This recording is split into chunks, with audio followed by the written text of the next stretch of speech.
Generations gonna be happening right about now. Hello, all of you professional gamers out there in the world. I am Mega Amster, and welcome back to another live stream. Tonight is going to be the finale of Sonic Generations, playing through on the 360 version through my Xbox Series X. I really wish you all could see. Actually, it's not even 4K. I lied. Never mind. And supposedly you're getting the 60 frames, even though Elgato refuses to show me that. But hey, you're getting the experience that I am then. Woo, that's awesome.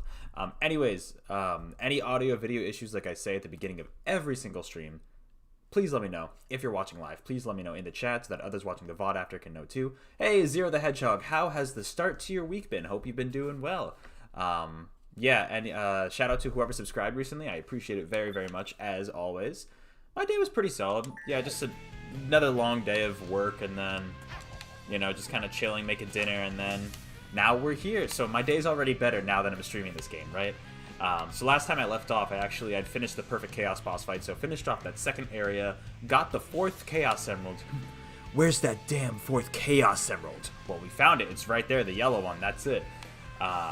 We got that fourth Chaos Emerald, and now I've just got this one area left to complete. And then after that, the stream might go on for a little longer because I'm still going to do the final boss as well after that. But for right now, let's just jump right into this stage. What the hell is that? That was glitchy. Okay.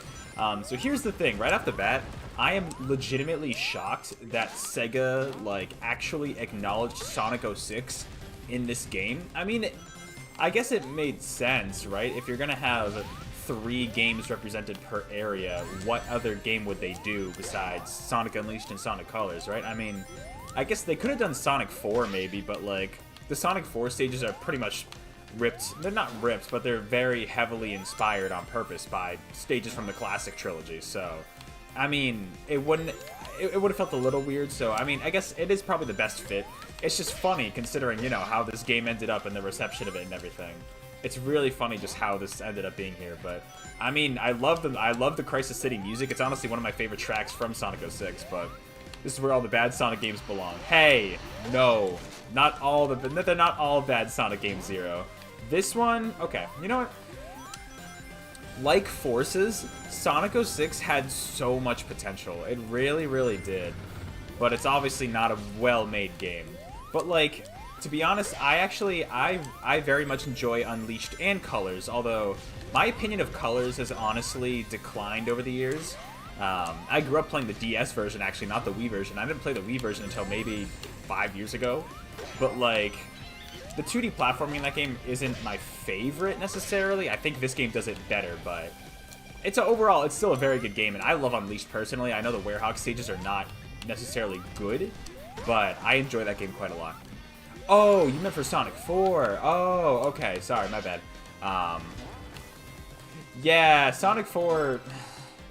Sonic 4's so weird, right? It's like, it was meant to be, I think there was meant to be 3 episodes in total, and they only had the second one because I think just reception was so bad. I mean, kind of rightfully so. There was the first game, especially part 1 of Sonic 4, was especially just very uninspired. Like, I haven't touched that game in years, and from what I remember playing it, though, it's just like, you've got your not Green Hill Zone, you've got your not Casino Night, your not Labyrinth Zone. Wow, okay. Which, the fact that they referenced Labyrinth Zone, like, okay.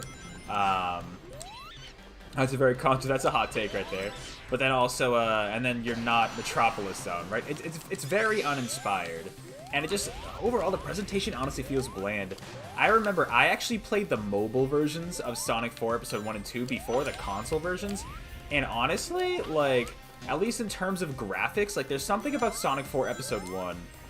It reminds me of Sonic Adventure DX in a way, where it looks way too, like, shiny, almost. I don't know, Zero, if you know what I'm talking about. Sonic 4 Episode 1 specifically, just something about the visuals look off, and it's just really not...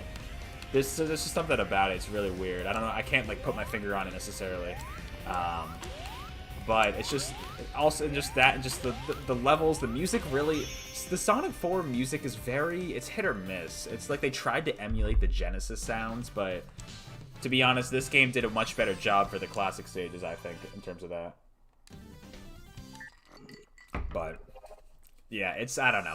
Episode 2, actually, Sonic 4 Episode 2, I don't find to be too bad. I don't know what you think, Zero the Hedgehog, but Sonic 4 Episode 2 is actually not as bad. It's still not amazing, I would say, but it's a decent game.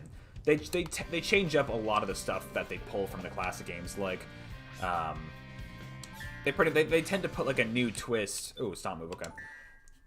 Oh, no, I don't need that. What am I saying? What is going on with the level titles here? It's really glitching out. I don't know what's happening there. It's kind of scary. Maybe I have a hacked version of this game. Maybe Sonic.exe is going to pop up out of the screen. You never know. You never know. Speaking of Sonic.exe, though, of all things, they reference that, because I'm still reading through Ready Player 2 right now, and it's a throwaway line, but they literally reference Sonic.exe, and I'm like, this is the downfall of society. How far have we come to where, like, a mainstream novel will reference Sonic.exe, am I right? Oh, man. That one scared me as a kid, too. Along with, Tails Doll. It did, I will say. And the Sonic CD sound test. It did. There are a lot of good Sonic creepypastas out there. Nowadays, it's, like, maybe not as much, but, you know. It's still there. But, yes, overall, Sonic 4 Episode 1, not really. I personally don't find it to be that great, but Sonic 4 Episode 2 I find to be not too bad. It's a lot better. Although the special stages can kiss my ass. Literally, the special stages in Sonic 4 Episode 2, they're first of all, they're ripped right from the original Sonic 2 on the Genesis special stages, and those enough were terrible. Hey, nice, get that life back.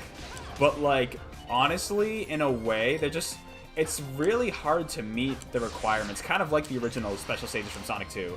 No, no, no, no, no, no. Excuse me. For some reason, that homing attack did not land, and I don't know why. Okay. Thanks. So you're the Iblis Trigger. Hey, Silver. What the fuck are you talking about, man? Oh, man. The story in Sonic 06 is, once again, the story, one of the worst parts about the Sonic, like, there's so many Sonic games where, I mean, the story's kind of the worst part, and it's not like Sonic needs to have a super in-depth story, right? I mean, personally, I kind of liked when, wow, that was brutal. I kind of liked when the stories would kind of, like, go all over the place and, like, take themselves too seriously, like the adventure games, for example. Perfect example of that, where honestly, like, it wasn't necessarily a good story, but it was, like, it was fun. It was very entertaining. Whereas, like, starting with, I want to say Shadow the Hedgehog really started it, where a bunch of just modern Sonic games, just the stories really just took themselves too seriously, and as a result, it wasn't in the same way as, like, the adventure games where it was poking fun at itself and, like, you know, like, not being, like, ridiculously serious about it. Whoa! I just wanted that red ring. I didn't know it was going to come up and crush me, okay. But, like, I don't know. To each their own, I suppose, but Sonic Unleashed story I thought was pretty solid. It really wasn't too complicated. It was just like, Eggman breaks apart the planet. Okay, we gotta go, restore the pieces or whatever. Oh, God, this section. That tornado's carrying a car! Oh, okay. This section is brutal in the original Sonic 06. Like, absolutely brutal. It's not as difficult here, but it's still kind of a mess. But there we go. Silver, if you saw me in a Jolly Rancher gif of me standing in a bunch of fire, what made you think I was the Iblis Trigger? You're right. Yeah, literally, that's literally how Mephiles, you're right, Zero. That's how Mephiles convinces Silver that Sonic is the Iblis Trigger. Just shows him the Chaos Emerald, and it just shows him it shows him with an explosion behind him. Oh, he must be evil, right? Man, Silver's such an idiot. He's a lovable goof. And look at that, we rescued Blaze. This one makes sense, because she did have not an integral role in Sonic 06, but, yeah, she still had a decent part in there. There we go, Blaze. What I honestly really liked about the 3DS version of this game is that, for the most part, they really pulled out from unique levels from the different games, and for the most part, like, they still had the Sonic Adventure games represented in there. But they also pulled a lot from the handheld games, too. Blaze is behind fire. Is she evil? Yeah, no, like, Blaze literally catches on fire. Does that make her evil? No. I don't know.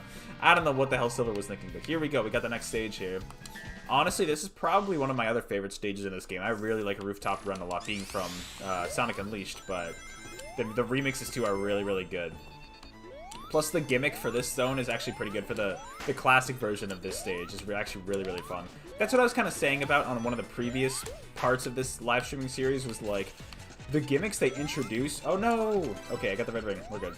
I literally don't need the red rings, but you know what? I'll try to go after them if I see them. But I think, like I mentioned on a previous part of the stream, it was either the last one or part 1. What the heck? Oh, okay. I thought I could go that way. Never mind. I lied. Can I really not go that way? Wait, hold on a second. What? I've never seen that before. Okay. I guess I just literally can't go that way. Then what's the point of going down there? What's the point of literally going down there?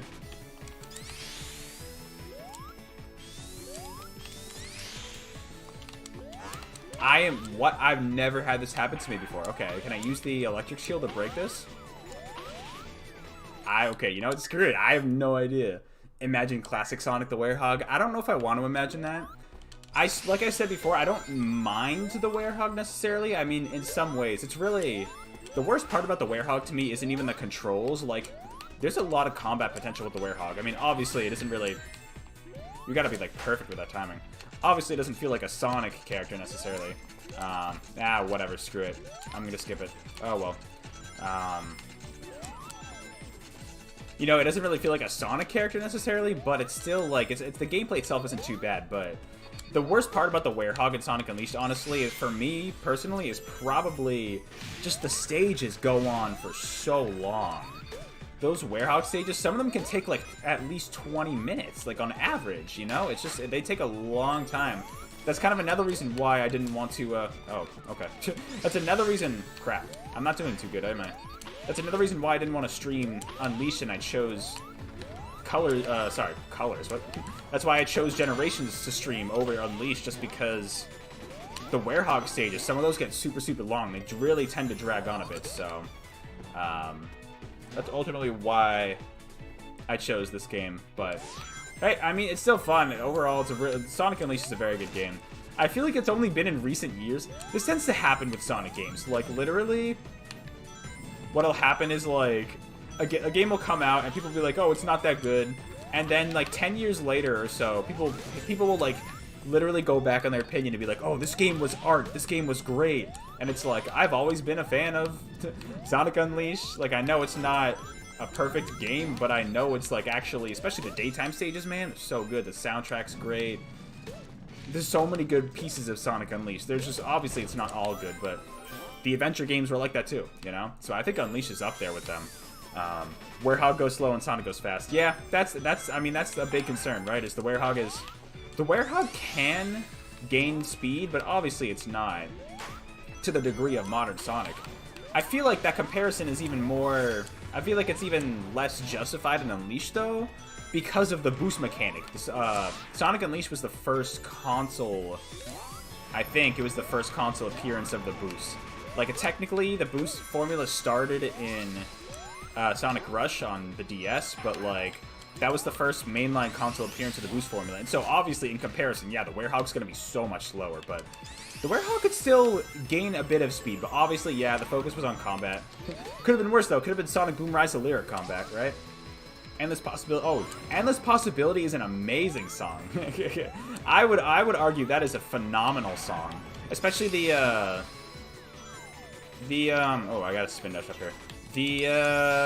I don't know if remix is the right way to describe it, but the version that Nate Wants to Battle did for the Sonic concert, like, so good. It's so good. That is a great song. Do I get that or no? Ah, crap. I landed right in it. Okay, whatever. I'll miss it. I don't care. But no, Endless Possibility is honestly one of my favorite main Sonic themes in any game. Honestly, like, I'm tempted to put it above, like, Live and Learn, like, a lot of the Crush 40 themes. I honestly am. You know, it's just, it's that good. But yeah, this is the gimmick that I really like in this stage is... Oh! That's so funny. I had to use the spring. Oh my goodness. That's hysterical. I don't know if I've ever done that before. Okay. Well, good to know. Good to know I gotta take that spring off. Because I just went, whee! It looked like everything was all good, and then it just literally, everything just went to shit. Completely fell off the stage, but all good. Yeah, this is a fun, You know what's interesting, though, is I want to say this gimmick with the clock, I want to say was in the Hedgehog version of Rooftop Run in Sonic Unleashed, but look at that. Big Ben ain't lasting after that hit, that's for sure. Woo, okay. This time I'm not going to jump over the spring.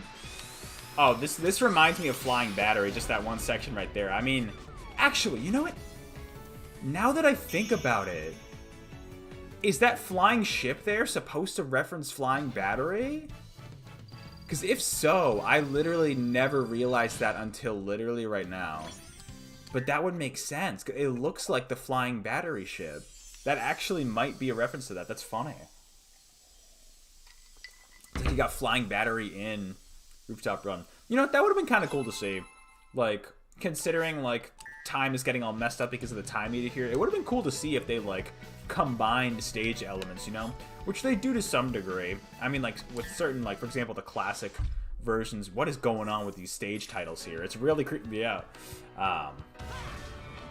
You know, some of the stage titles of, like, sorry, what was I actually trying to say? Some of the classic versions of the modern stages, sometimes they tend to throw in, like, some of the gimmicks from some of the classic staples from the classic games, you know?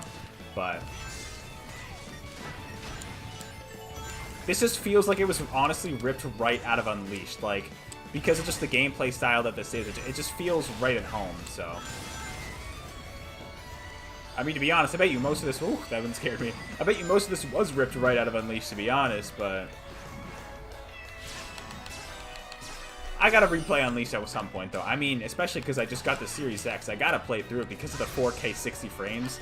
And you know what? I want to say it was a couple months ago. I was like, you know what? Like, I'm in the mood to play Sonic Unleashed, and I didn't do it, but, like, one of these days I will. Oh, so close. I did not make it over there. Oh, well. Ah! There we go. Oh, good. Is there a glitch? There's honestly zero. I mean, I think a reason for a lot of the glitches you're seeing in this game are because of the backwards compatibility, because I explained this on a previous stream. I don't know if it was Generations, though, but the way it works with backwards compatibility games on the Series X is, like, you have to download a separate patch in order to actually get it to play. So it's possible that there was some kind of glitch to where it's not fully optimized, you know? Wow, my boost gauge is, like, extremely filled up. That's great. I love it. I love it. That's great. It means we go even faster. We got more speed. I am speed. Ka-chow. Can I get it? Beautiful. I almost didn't get that for a second, but all good there. All right, come on. Okay, I swear that part of the stage is ripped out of Missouri Daytime stage from Sonic Unleashed. That one looked familiar. That one really looked familiar. Bye-bye. And, like, the details are so nice. Like, the fact that the robots are the ones from Sonic Unleashed, like, they do make it feel like you're just going back into the previous worlds or the previous times of these games and actually, like, fighting off against these enemies in the timeline that they're supposed to take place in, you know? It's not like they're just, like, I guess, what are even the current Egg Robos? Because, like, the ones in Sonic Forces were super weird looking, like, they actually looked like eggs, which, like, took them long enough for Eggman to build the actual, like, egg-looking Robos there. But, like, they're also, at the same time, very generic looking, so it's, like, I don't know. I don't know how to feel about that design. I don't really... The Egg Robos there in Forces just look very, very bland. Oh, I didn't even know that happened. Maybe that's not Flying Battery. I don't know what that's supposed to be. I think that was just an airship that was in Sonic Unleashed, and I just completely forgot about it. Give me rings! Beautiful. There we go. Not too bad. Did I die? I feel like I died at one point. No, I didn't. Okay, we're good. I must have been thinking of Crisis City, but there we go. Rooftop Run is done, and we've rescued Who could that be? Who could the character be right there? Alright, everybody guess who it's gonna be before he shows up. Who is it? It's Vector the Crocodile! Whoa! I don't know why they chose Vector for Rooftop Run, but like, they can't be perfect every time. Or they would have to put Chip in this game, and I don't want Chip in this game. So, you know what? I'm not the biggest fan of Chip. Chip's a little annoying, but like, there have definitely been worse, more annoying Sonic characters down the that have happened before. I'm just trying to think of examples. I mean, I would take Chip over Chris Thorndike any day. But here we go, the last like full stage in the game. This one being from Sonic Colors. Nope, did not mean to do that. And this is Planet Wisp. Honestly, like, this stage looks great, but it's probably my least favorite in the game. This one is pretty long, so not amazing, but it'll be fine. We'll get through it. It's the crocodile. Yes, exactly. I mean, the cool thing though is they did bring back the wisps for just this stage of the game, which is kind of cool. Although, to be honest, the Spike Wisp is super hard to control. Like, I don't really like controlling the Spike Wisp in this. Act 2 has the Rocket Wisp, which is a little easier because you just kind of shoot yourself up. But, like, this one, it's just, like, it gets stuck onto walls when you don't want it to. This happened in Colors as well. That's probably, I mean, I think that's the point of it, is, like, the trade-off is, like, yeah, you can, like, stick to any surface and go up any surface, but it's also, like, I don't know, it's also just, like, super annoying to control, you know? But it is what it is. I don't even know if you can get hurt in the Spike phase. You might not even be able to get hurt with the Spike Wisp. I don't know. Oh, okay, sure. That shield did not last very long at all. Not at all. Yeah, I'll get that one out. Oh, no. Oh, I see what I gotta do. Okay. What? How? Wow. Okay, I don't think I can get that red ring in this version. It's literally glitching out on me at the Okay. It's literally glitching out on me at the very top of that loop. I don't know why that was happening. Again, I don't think that usually happens on the 360 version of this stage, so I think that is exclusive to the backwards compatibility here. Right? I mean, it can't be perfect, you know what I mean? They're essentially patching these old games. I mean, this game is 11 years old now, right? They're patching these old games to essentially work on new hardware, so there's probably going to be a few hiccups here and there. Like, whenever I play through Unleashed again, I'll probably come across that at some point, you know? Ooh, okay. All good. There we go. I was trying to come up with, you know, backup conversation topics for the stream tonight, and I was like, I feel like there wasn't a whole lot of stuff going on. There wasn't a whole lot of news that came out or anything. However, I mean, what seems to be kind of the hot debate, at least on Twitter now, is the whole debate between, for the next Mario Kart, whether it's going to be, you know, Mario Kart 9 or it's going to be Nintendo Kart, you know, meaning they're going to bring in all these Nintendo characters into the games. Personally, I mean, I don't even, I'll take either, to be honest. Like, I know everybody wants, like, the Nintendo Kart thing with all the, oh, you can't get her, okay, good to know. You know, everybody wants the Nintendo Kart thing with all the different characters, and that would be cool to see, but I really don't think it's, crap. I really don't think it's, no, damn it, I gotta go all the way back up. I don't think it's necessary, you know? I really don't think it is necessary for the next Mario Kart game. To be honest, they could just easily have some kind of new twist on there. They could even just, like, I mean, they could have a few guests. I mean, look at the Mario Kart 8 DLC, right? We had Link, Villager, and Isabelle from Animal Crossing. The Inklings were in 8 Deluxe. Like, they could do that with a few characters, but it doesn't have to be, and it won't be, a Smash Brothers Mario Kart. That's never happening. Or it's never happening and they're never calling it Mario Kart. It's going to be its own thing if they do that. Like, we're not going to see, like, Smash Ultimate levels of characters in Mario Kart. That just ain't happening, you know? Correct me if I'm wrong later, but I know. Damn it. Sounds familiar. What specifically sounds familiar, Zero? The Mario Kart stuff I was talking about? Let me know what specifically you meant by sounds familiar, what I was talking about, because I'm not even sure. Damn it. Okay. But yeah, I'm fine with whatever they want to do. I mean, as long as, like, I would like the roster to be interesting enough. Like, the Mario Kart 8 roster, the roster was probably the worst part about Mario Kart 8. Deluxe cleaned it up a little bit, but I also didn't play Deluxe. I'm like one of the few Switch owners who didn't even buy Deluxe. Just because I didn't want to, because I literally had all the, I bought all the DLC from the actual 8 from the Wii U version. Woo! That's scary. So I didn't feel the need to really buy it, and like, I wasn't gonna buy it just for battle mode, but that's just me personally. I know a lot of people double dipped and bought both the Wii U and the Switch versions. I didn't do that personally. Whoa! Okay, crap. Gonna be fast about that. There we go. Checkpoint will definitely help you. Whoa! Oh, okay. I was wondering if I could get past it that way, but I guess not. But we'll see. I mean, either way would be fine with me as long as, yeah, like I said, the roster, like I was saying on the Sonic and All-Stars Racing stream the other night, like, that character roster is, like, wacky, but it's also very fun, and there's a lot of SEGA franchises represented, so it honestly works well in that way. You know, if they did something like that with, if they did something like that with the Mario Kart 9 roster, like, that would be fun. I'd be happy. Background looks too colorful for your eyes. It is a little colorful, I'm not gonna lie. It also could be because it's in full HD, but it is from Colors, actually, so there is that. What the heck? Can we not do that? Thank you.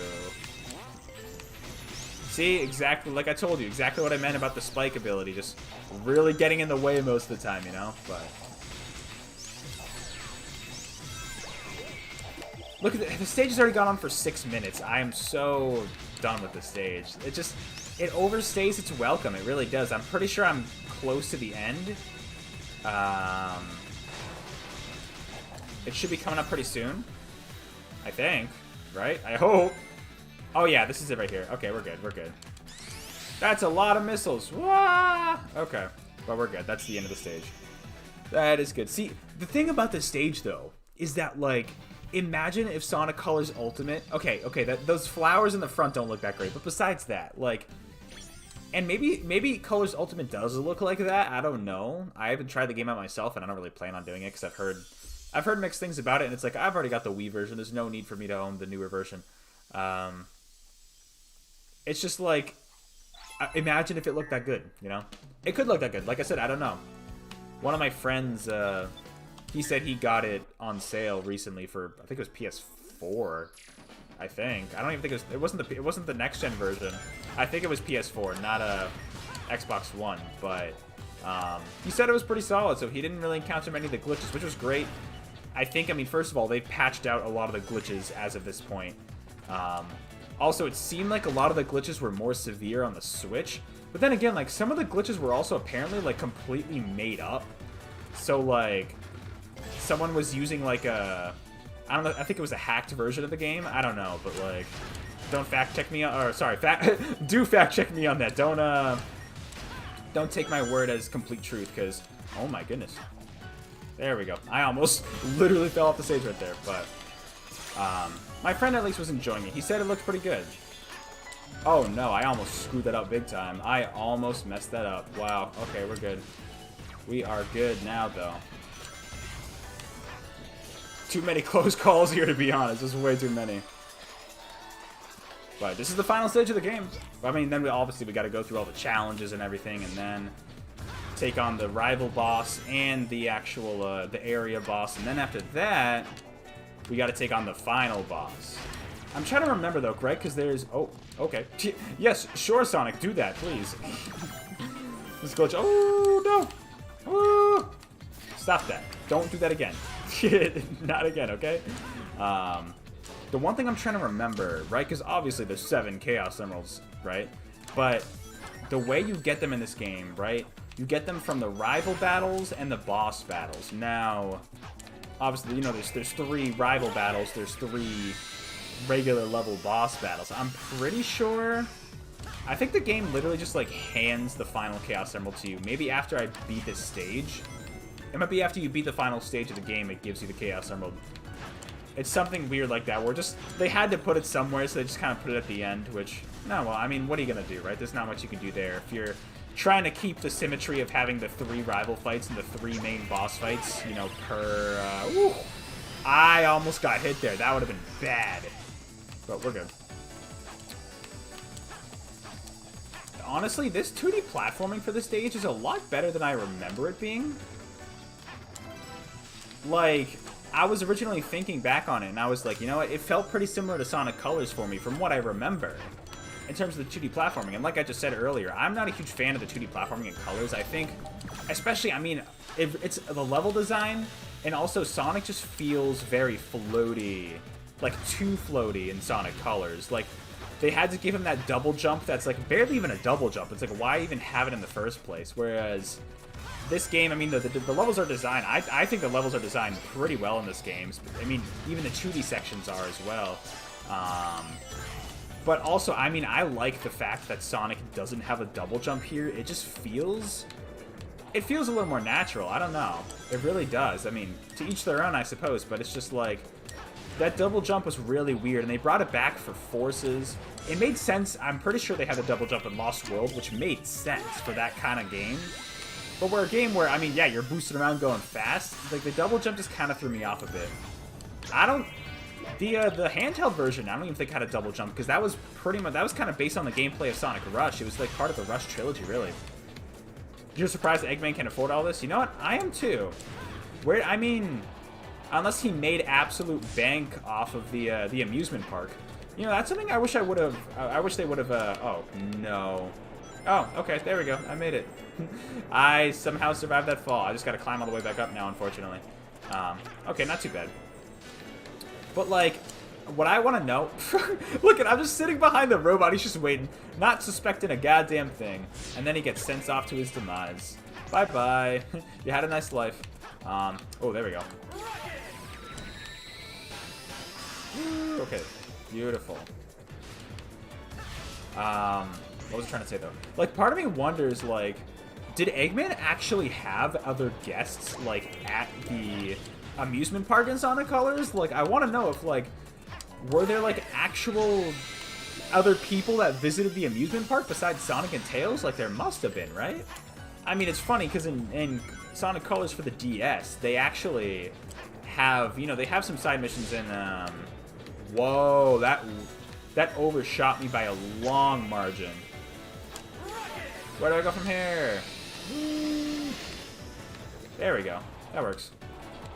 It's funny because they actually have a lot of the side Sonic characters show up in Sonic Colors on the DS in the side missions they have, which is kind of cool. Like, part of me almost wishes they did that in the console version, just to, like, I don't know, to make it interesting. Like, you don't have to play as the characters, but, like, to at least have them there in the background is kind of cool. I don't know. You know, kind of like the Sonic comics do it, you know, but have that in the game form. That would be cool. But like, besides them, like, did other actual, like, people, like, any other characters actually go to the amusement park? Because, like, part of me's wondering, did Eggman just make absolute bank from this amusement park? I don't know. But then again, you gotta think, like, okay, does that mean that, did Eggman, when Eggman built the amusement park, like, in what order were the planets constructed, right? You know, was Planet Wisp, obviously Planet Wisp was supposed to be, like, this natural habitat for the Wisps here, but, like, all of Eggman's mechs and machinery are just completely taken over. So you just gotta think about, like, okay, did he build everything else in the amusement park first and then this place, or I don't know, who knows. But yeah, I don't know where he got all the money, especially because in Sonic Unleashed, right, he built Eggman Land, he had that all saved up, so, like, nice. We got an S rank though, that's solid. In Sonic Unleashed, he built Eggman Land from the ground up, right, and then he had plenty of money after that to go here, so I don't know. He probably stole it somewhere, Zero the Hedgehog. Honestly, he probably stole the money somewhere. I mean, he's a genius. He probably just, like, hacked some banks or something. Who knows? Okay, yeah. Is it the final one? Yeah, they literally... They saved the like, one of the last emeralds just for completing all the stages. Which is what it is, but... This is another Sonic 4 reference. The music.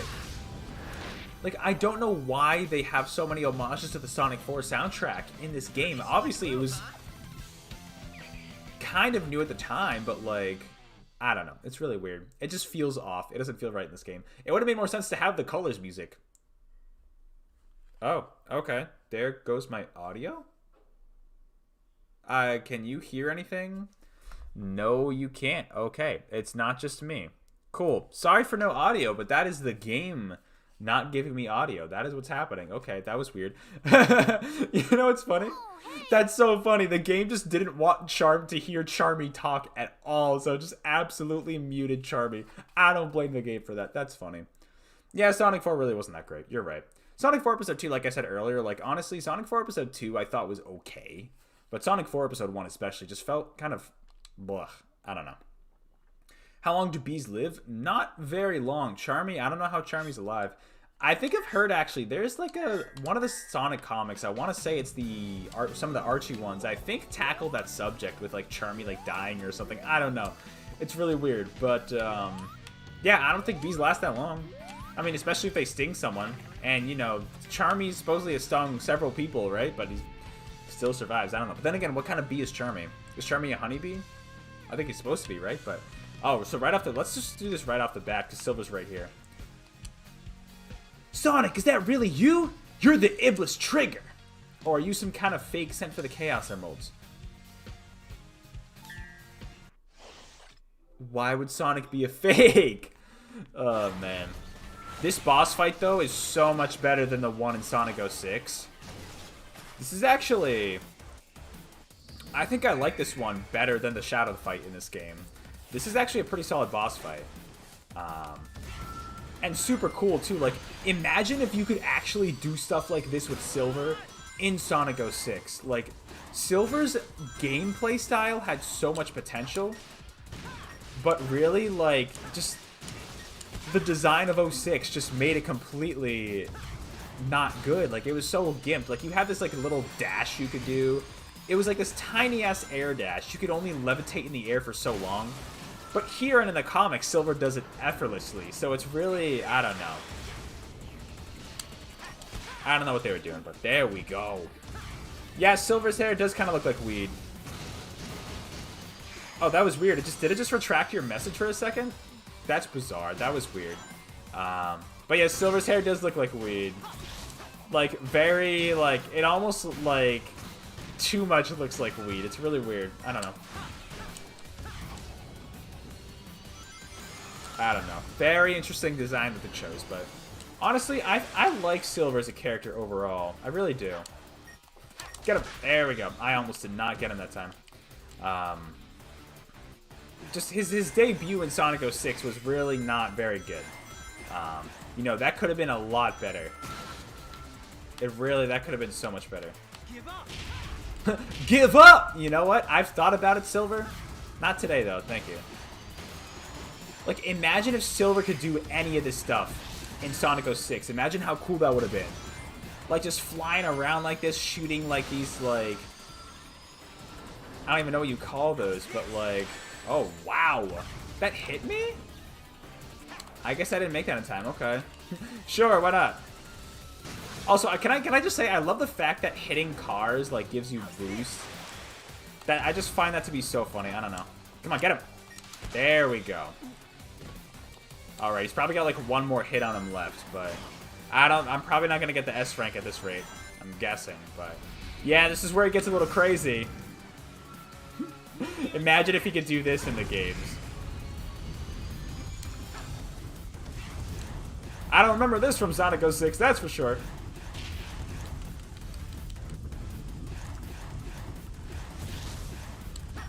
There we go. Ah, there we go. Okay, I wasn't sure. You gotta get close enough to him, and then he just literally... That must have hurt. That just completely collapses on him. Oof. Brutal. I don't know. That might be an S rank? I'm gonna guess an A rank, though. Ah, okay. Now we're good. I thought it took too long. Then again, I keep forgetting this game is really easy to get the S ranks in. Huh. Oh, you know, what if I... Okay, yeah, for some reason, Zero the Hedgehog, I'm not sure why, but in the top chat... Okay. It's like it kept... That was so weird. Silver should be dead. Yeah, after that, maybe. It's almost like YouTube's auto comments, like the auto filtering that YouTube does on some of the comments, like, glitched out a little bit there, but... I literally just realized this recently, though. Apparently, like... I realized this. I didn't realize this for the longest time, but the in... Oh, this one. This one's weird. Okay. I love how they made this like an actual challenge, though, considering, like, you know, in the classic games, at least Sonic 3 at least did it. I don't know about, maybe not. Oh, you know, it wasn't the other games, though, because they didn't have the goalposts at that point. Okay, can we... There we go. You can actually hit this around at the end of a stage in Sonic 3. Oh, you deleted your message. Okay. No worries. It looks weird, though, because I just realized there's a difference between... in YouTube, when you stream, there's a top chat, and then there's also live chat, where I didn't even realize for the longest time, but top chat, like, YouTube auto-filters some messages, and then the live chat, it just has them all, so I'm switching to live chat, because sometimes, like, the stuff that YouTube retracts, like, isn't actually valid, so... Where are you going? Where'd it go? Holy crap, where'd it go? No. No, that wind, like, really was throwing me off there. Okay. Gotta keep the combo going. Damn it. I don't think you can get any, like, special items or anything. If you, like, you know, in Sonic 3, when you time it right, if you hit the goalpost in the right time, you can actually have, like, an item pop out of the ground or something like that. I don't think this game has that. Although, I could be wrong. Ah, damn it. There we go. Oh, son of a... No. No, you don't. Oh, my goodness. Okay, I thought at least it didn't, like, completely lock me out of it. The fucking flame, man. Absolutely brutal. But this wind is honestly... this wind actually makes this pretty challenging. I don't know if I've gotten an S rank on this stage before, to be honest. Oh my goodness, no! Oh, son of... No. This wind, I'm telling you, absolutely brutal. Damn it. No, fuck you. Absolutely fuck off. Are you serious? Okay, it's starting off to say. Okay, I was literally about to restart at that point because that was just... That was stupid. That was stupid because I swear I did not hit that fire, but... can't be perfect, right? Woo. Okay, get it up there. There we go. Already off to a better start on this run. Much, much better. What the... Oh, I thought I got stuck up there. I was so confused. I was like, what is it doing up there? Oh, man. I want to say Mania brought this back, right? Where you could hit the goalpost and, like, kind of... You get extra points for knocking it around. I've like, gotten it to the point in some of those classic games where it, like, lasts a long, long time, you know? But, can I please just hit the goddamn goalpost? Thank you. Instead of all these Iblis creatures just throwing shade at me nonstop. Your timeline gets erased after this. Like, you don't mean anything. You shouldn't even be here. This timeline shouldn't even exist. You know, that brings up further questions. If Sonic 06 gets erased at the end of that game, then why is Crisis City back here? If we're traveling through time, shouldn't Sonic 06 no longer exist in the timeline? But then again, it doesn't matter. It's a celebration of all the games. It doesn't matter at the end of the day, but you could also attest that to the kind of meh story in this game, because this game doesn't have a bad story. It just... Oh my god, the wind literally pushed me into that thing. This game doesn't have a bad story, it just doesn't really have a story. Like, it's pretty basic, I will say. It honestly, it feels even less, like, involved than, like, one of the classic game story. Okay, this part right frickin' here really screwed me up. That flame right there. Now, because of that, yeah, I'm gonna lose so much time. Great, beautiful. Oh, damn it. Oh, I almost had that too. Shit, okay. So close. I almost could have made that. To be honest, maybe I don't even know if I would have made that, honestly. It would have been really close, but... Come on. Just get in the thing. Thank you. That was annoying. Really, the wind made that awful. The wind at the end made that really bad. But we're done with it, so who cares? Woo! No, come back here. Come back here, Music Note. Where are you going? There it is. Nice. Okay. Let's get through some more. Is this a doppelganger? Yeah, doppelganger race. Okay. Cool, cool, cool. Good, good stuff. Oh, where's my list? There we go. Here's some other interesting news, though, besides the Mario Kart stuff, right? This is, like, the only other, like, piece of news I could really think of that is kind of big and came out recently, right? So, if you've kept up to date on anything Nintendo Switch related, especially since, like, even since, like, I want to say at least 2020, if not earlier, there have been rumors going around about, like, a Nintendo Switch Pro model, right? And so, like, pretty much an enhanced version. We had a bunch of leaks last year that said it was going to be 4K, OLED screen with better battery life, bigger screen. And to be honest, a lot of that did come true in the Nintendo Switch OLED.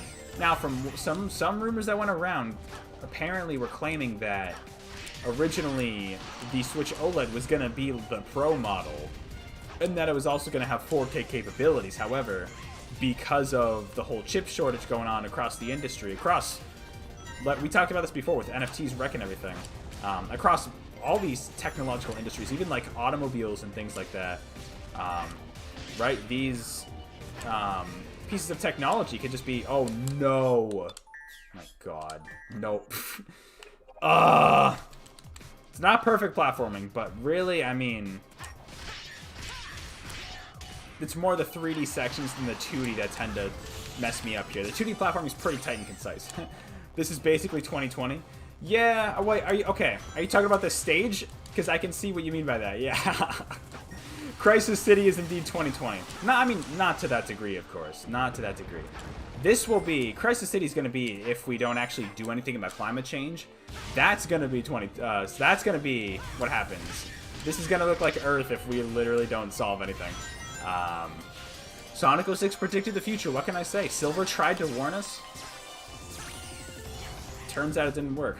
But then again, who would the ablest trigger of Earth be? I don't know.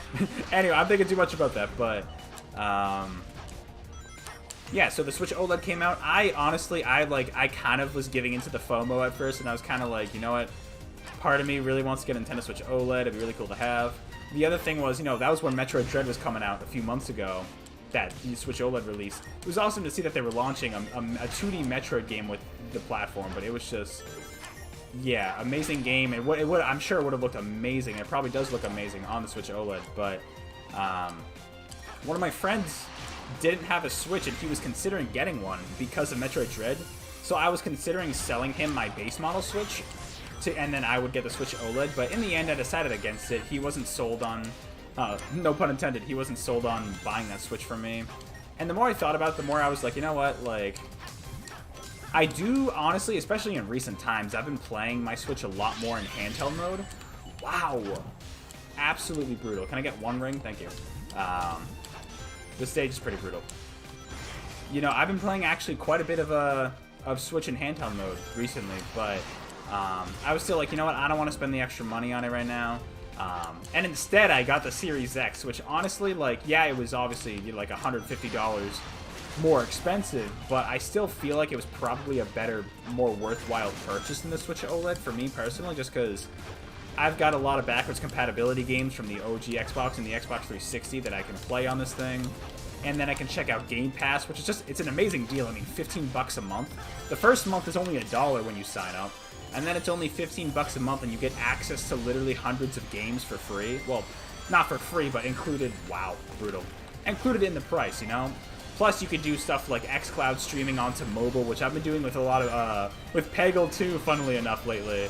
I've been doing the streaming from xCloud onto my phone that way, so I would say right now it's worth it. I might end up canceling Game Pass at some point, depending on if I want to save up the money or not, but I think the value proposition is more there for the Series X, at least for me personally in my situation, but when the sequel to the Switch comes out, I'll get it, but this is what happened when everyone fuck up the planet Earth. Yeah, no, literally, that's what happens. That's what's gonna happen, probably, if we're not careful and we don't clean up our act. Literally, clean it up.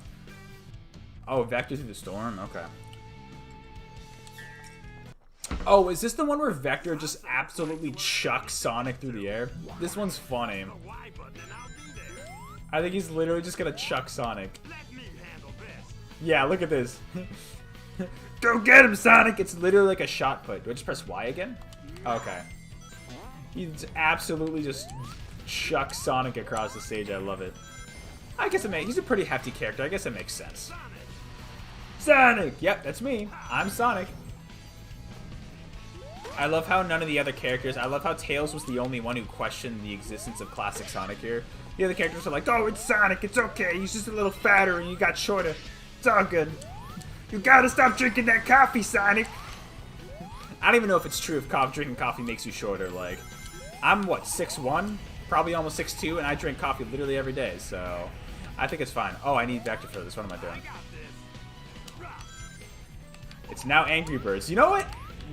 Now that I never thought about that Zero the Hedgehog. This actually kind of is Angry Birds. You're right. Sonic! Rah! Okay. I got this. Do you, though? Yeah, you know, I want to go down first. Sonic! You don't have to say Sonic every time, Vector. Yes, I am Sonic. You're right, buddy. I like I was just checking to make sure it's Sonic when he throws him. Because it's actually Sonic. Oh, man. That Vector, that very poor Vector impression really hurts my throat. I gotta get better at that. There we go. I think we're almost at the end. I don't even know. What the heck? No way. Okay, that enemy placement's a little crazy. Oh, come on. I almost had that. Where am I going? Ooh.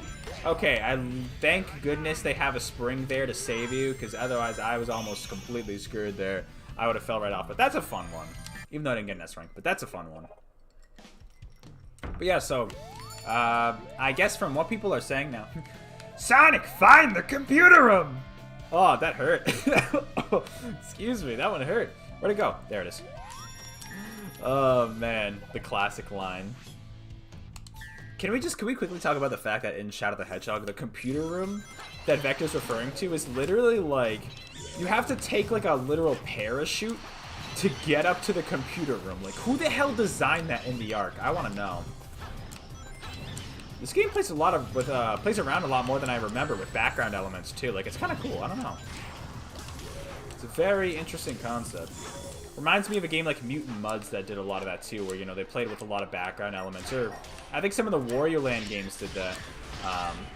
Those are some games that I really need to check out, because I've heard good things. I've only played Wario Land 4. I gotta check out, like, some of the other ones, like 1 through 3 on the Game Boy. I really want to check some of those out. Oh, okay. Damn it, okay. Wait, then what the heck?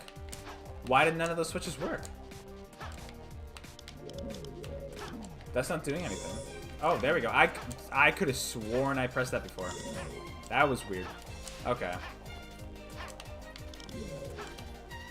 Ah! Let me try this guy. No, oh.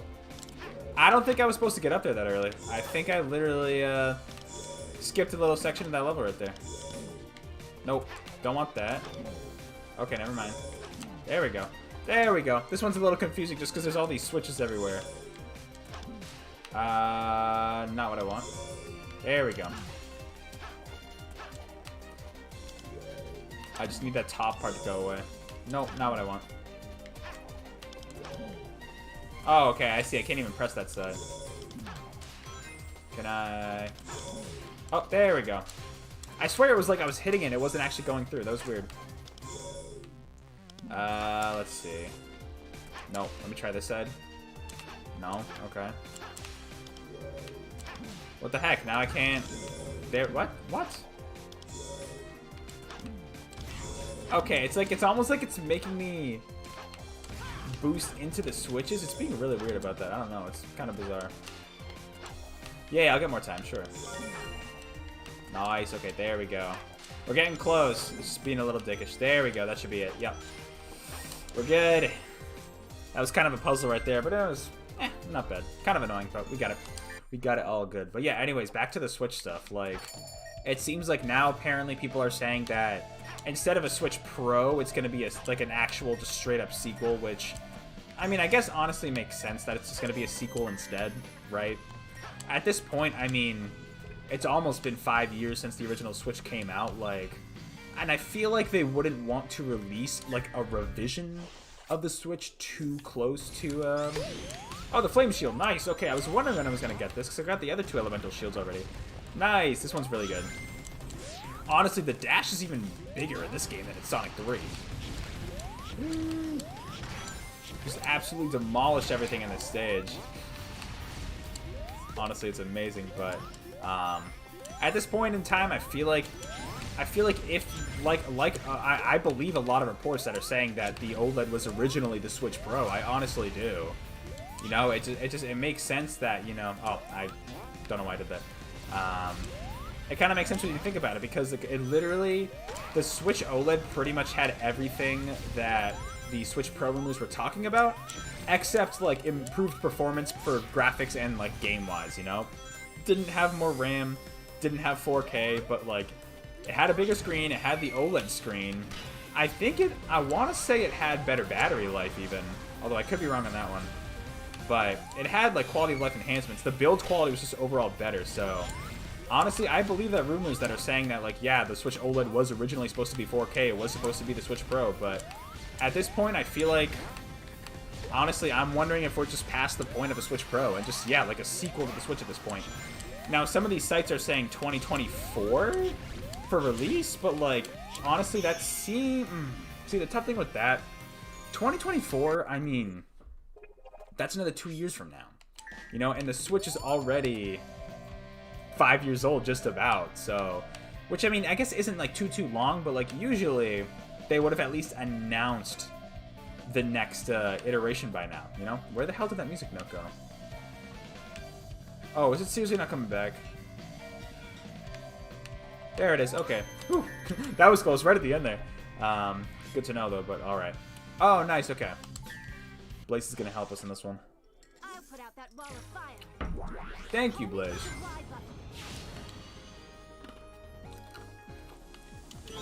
Hey, Blaze! I need you to put out the flames of disaster!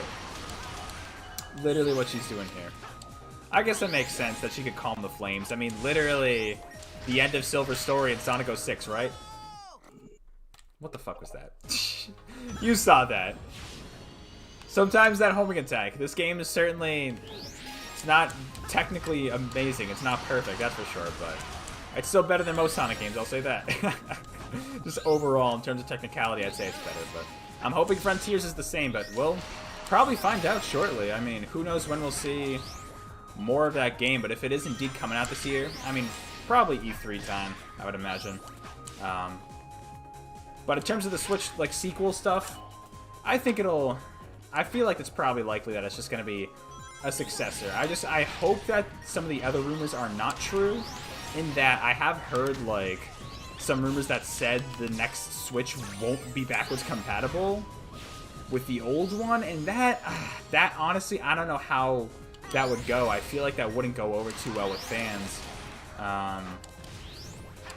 You know, I mean, I would love to have full backwards compatibility with the second Switch. I mean, to be honest, like, I don't see why it wouldn't be. If it really is a second Switch, if it's not something actually different, I don't really see how it couldn't be. I know backwards compatibility is, there's a lot more, nice, that was a great run.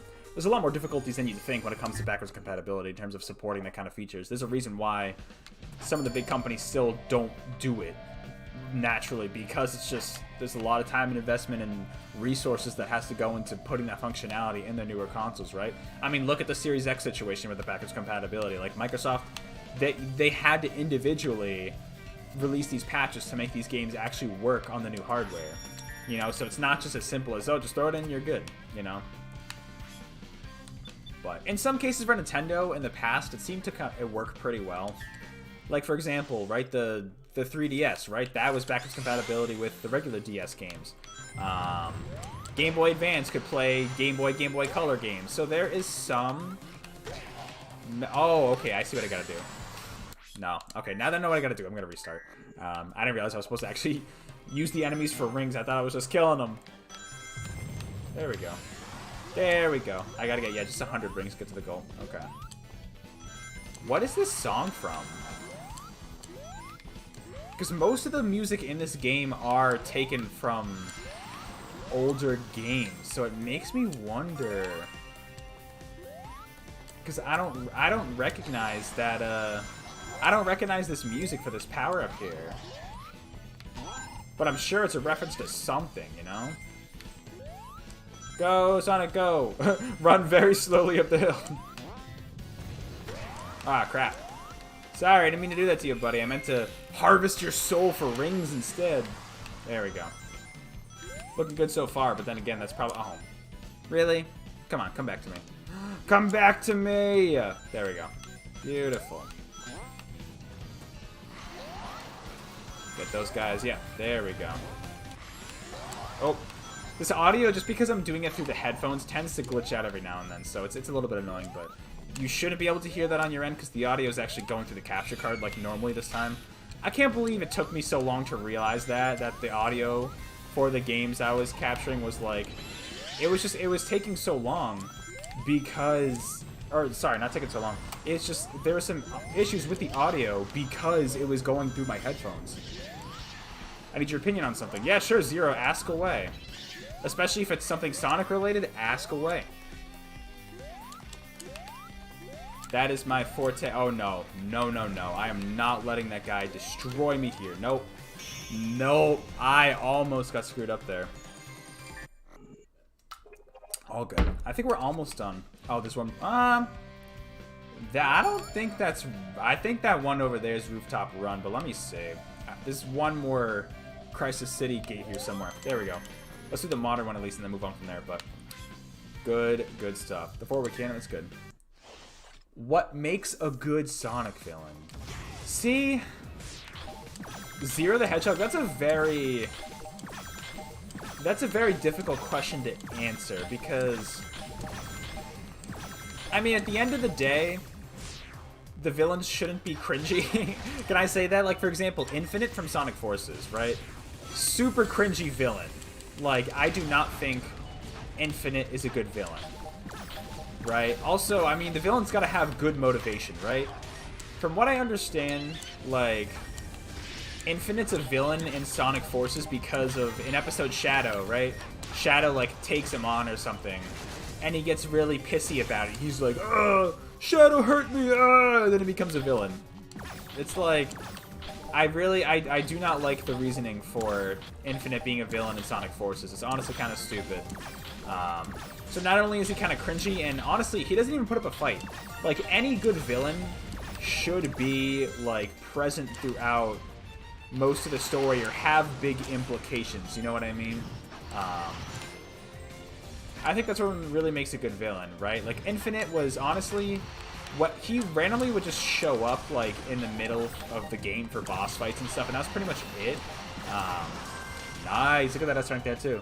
So, like, it's easy for me to pick on Infinite specifically, because he's really... Honestly, Infinite's probably one of the worst Sonic villains, in my opinion, just because he doesn't really have good motivation for siding with Eggman. He doesn't really do too much. It's just, he's just kind of there. And he's just kind of, yeah, that's Rooftop Run. He's just kind of edgy for no reason, you know? Whereas, like, for example, Shadow in Sonic Adventure 2, right? Oh, there's the last one. I see. Okay, it's just kind of hidden in here. No, where are you going? What? Can I... That was weird. Okay. This one's Crisis City. There we go. Shadow in Sonic Adventure 2, right? Up until the end, I mean, he wasn't even an anti-hero in that game. He was literally a villain, right? Up until the very end of that game. He had pretty good motivations for... Yeah, honestly, he had really good motivations for being a villain, right? For hating the world because they killed Maria, they killed Gerald Robotnik, and they pretty much wiped everything off the Ark clean, right? Where he was created, and he wakes up, what, 50 years later, Eggman wakes him up, he's like, what the hell's going on? And he's super pissed, like, the humans killed Maria, like... And I know Shadow the Hedgehog's story isn't great, but at least, like, they got that right, where at least Shadow, like, it made sense for Shadow to be mad at the humans because, right, those gun soldiers, I think, were ordered to kill everybody on the Ark, right, which is still kind of fucked up no matter how you think about it. You know, even if they were supposedly doing it for a good cause or whatever, that's still kind of messed up, but he has good motivations for actually wanting to destroy Earth and destroy the planet.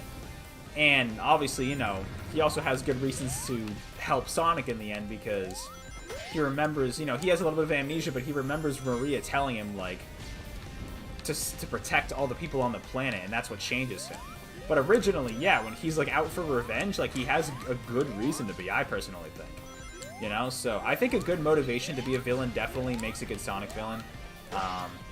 But I mean, you've also got the cases, right, with like the all-powerful evil creatures, which that doesn't really apply to. It does apply to Chaos, though, because Chaos was super pissed about the Echidna tribe, right, trying to steal all the Chaos Emerald's power, and hurting Tikal in the process. Like, the fact that the Chief literally hurt his own daughter to get to the Chaos Emeralds at the shrine there in that cutscene that you see, right? They just literally, the Echidna tribe just trampled her over. The Echidna tribe got super corrupted with power because of the Chaos Emeralds, and so Chaos was very justifiably pissed at them, and as a result, he pretty much can't trust anybody, right, with this kind of power. So that's kind of what I got from Chaos' story, which made sense. There was a reason for Chaos to be that mad. But then some of the other, like, all-powerful, like, godlike creatures in Sonic, right? You've got, like, Iblis is just evil for the sake of being evil, you know? There's really nothing interesting about that. Same thing with Dark Gaia. I mean, I think Dark Gaia is not bad because it's just such an omnipotent threat. Like in Sonic Unleashed, Dark Gaia is brainwashing people and literally, like, changing, kind of like Persona, changing their hearts in a way. You know, and like that one kind of makes sense, but it's tough to really give evil beings like that necessarily a motivation. Now, the reason why Eggman's a great villain, I mean, is because he honestly has character, right? He has a lot of character, and especially in some of the more recent games, I kind of like how funny he gets. Mike Pollock does such a great job with Eggman in the more recent games, but he's also still very threatening in a lot of the older games. Some of his plots, I mean, even look at Unleashed with Mike Pollock. He destroys the planet. He literally shoots a laser into the planet and destroys it all. You know what I mean? So, like, he's up to it. He's up to the task. He's got guts. You know, and that also makes a great villain, whereas I don't even know what Infinite does, to be honest. I don't even remember. I know, this is just me picking on Infinite, but, like, Infinite's a really trash villain. I'm not gonna lie.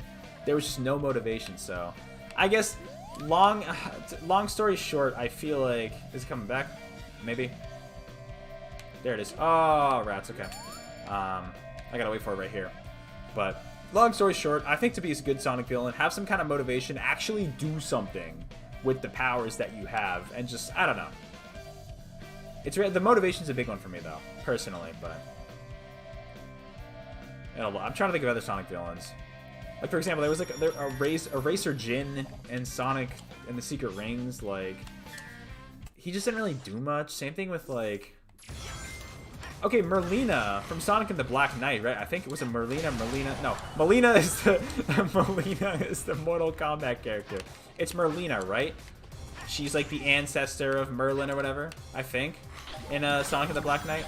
She actually wasn't a terrible villain because I think I'm trying to remember what her motivations were, but she had motivations for wanting to bring Sonic into the world and destroying King Arthur. I don't think it was just because of the, there was something about, like, Excalibur's scabbard, like the sword scabbard with that game that, like, gave her power or something, but I'm pretty sure there was a reason why she wanted that power. There was definitely something about it, and I'm trying to remember fully, but I can't. But she was not bad, but she kind of had the opposite effect of Shadow, right? Where she started out, and for most of the game, she was on Sonic's side, and then at the very end, she takes that back, you know? So, kind of an opposite effect from Shadow, but... And then, of course, you got Metal Sonic, which, like... Metal Sonic's... I don't know if I'd even call Metal Sonic a good villain. Metal Sonic's just badass. I love Metal Sonic. He's just so cool. He's so cool, you know? I mean, he doesn't really have motivation, necessarily. I mean, I guess they try to give him motivation in Sonic Heroes, where they kind of, like, give him his own personality, right? Where he wants to be the superior Sonic, is the whole point of Metal Sonic in that game, right? Which is kind of cool. I kind of like that idea, you know? Oh, can I please get over there? There we go. Oh, come on. Oh, there we go. S rank. Beautiful. But in the earlier games, right, he was just kind of programmed to be Sonic, but want to destroy him, you know? So, I don't know if... That's a tough one. Metal Sonic's just cool. That's why I like Metal Sonic. But I don't know if I can really call him a good villain. I don't know. He's just a robot copy, right? But, He's a good robot duplicate. We'll say that. But yeah, that was a long answer. Sorry, wasn't expecting to take that long. But I had to think about that one for a while. I'm trying to think. Zero, what are your least favorite Sonic villains? Because I'm trying to think. Literally Infinite might be my least favorite Sonic villain. Although, okay, Eggman Nega is kind of stupid. However, Eggman Nega was justified in Sonic Rush because, you know, the alternate dimension where Blaze is. But, like, they tried to bring back Eggman Nega in, like, some of the other spin-off games. And I guess he's also... I mean, he's probably in the comics, let's be real. I don't think the IDW ones, but at least the... No, I don't want to go over here. No, not over there. At least the, what am I trying to say? Some of the spin-off games, and then he was also in like some of the like Sonic and Olympic games. I'm like, why the hell would you put Eggman Nega, one of like the just least interesting villains out there? You know, put them in the, put him in the game. I don't know. Such a weird choice, but Eggman Nega, I don't know. Works for the game, but obviously not very interesting, right? It's just kind of in a way like Metal Sonic, just kind of a copy of Eggman in that regard. But yeah, honestly, like it is justified for Sonic Rush, but overall, I would still say probably not. I wouldn't consider Eggman Nega to be a good villain. You know, it's just Eggman from a different dimension. It's just Eggman. Ooh, there it is. You know. Oh wow, I'm falling behind now. I gotta catch up. But. Now I'm thinking about the Babylon Rogues from Sonic Riders, like that whole spin-off series, and like they're pretty. Are they villains? I feel like in the original Sonic Riders, I mean, even some of the other ones, they're kind of villains in a way, right? I'm just trying to think, like, right, because they want the Chaos Emeralds for themselves, don't they? Or they want.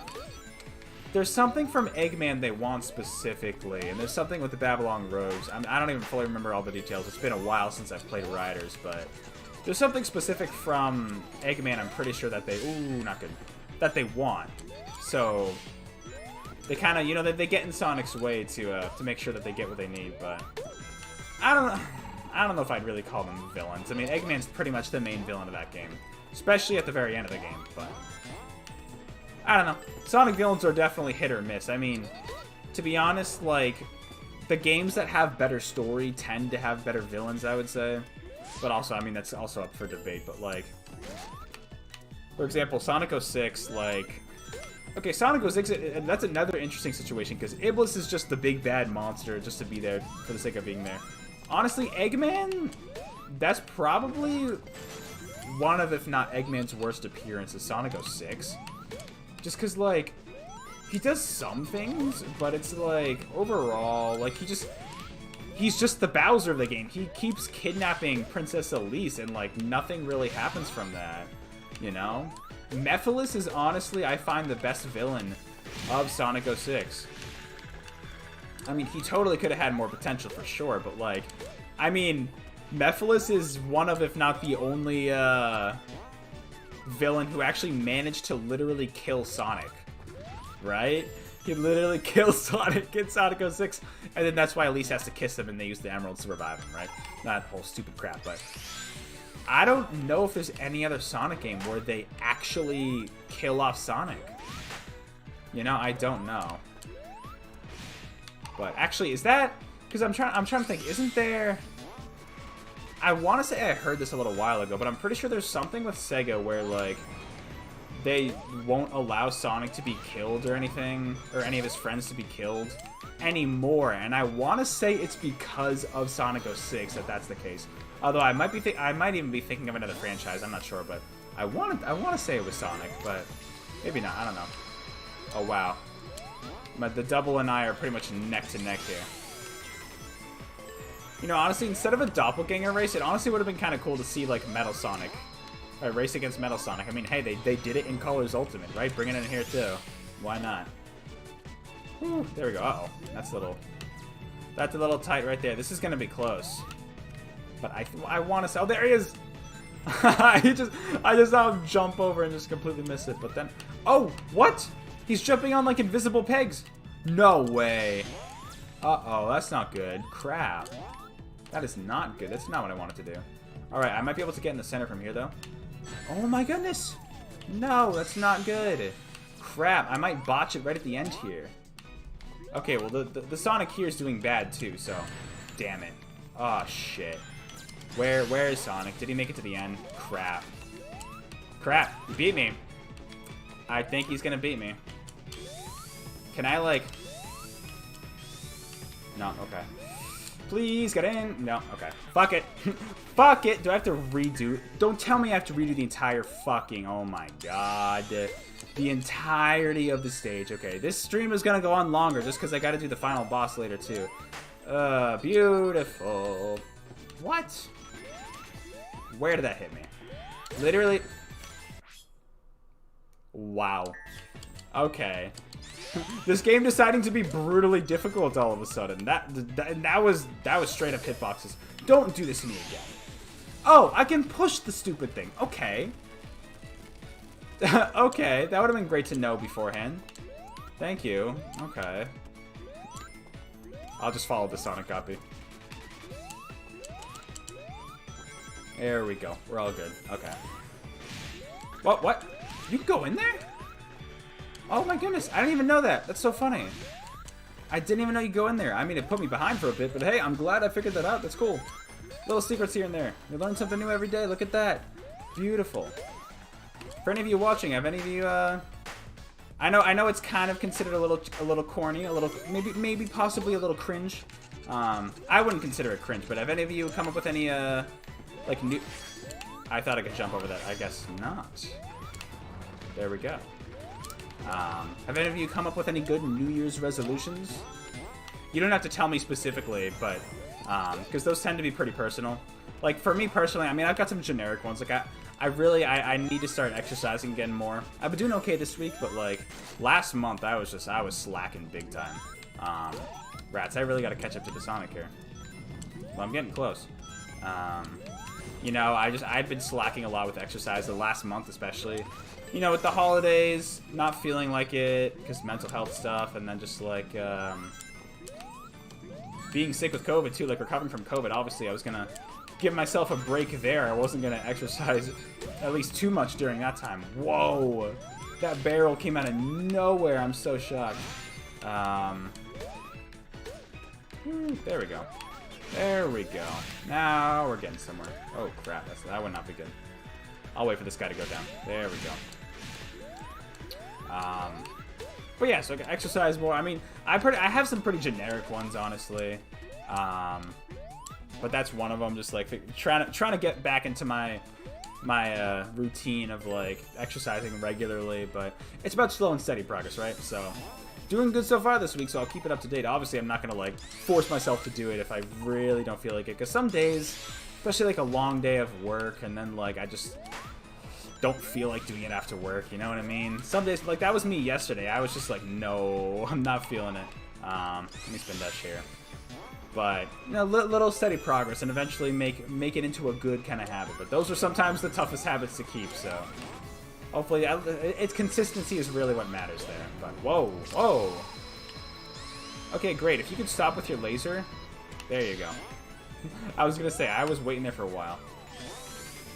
There we go. This is still going to be kind of close. What the heck? I've never been this slow with this stage before. What the heck, man? Okay, if I can actually do this clock part right this time, then maybe it won't be as bad. No, son of a... No. Oh. Hey, laser beam. Stop. Oh my goodness. No. Literally, fuck off. No.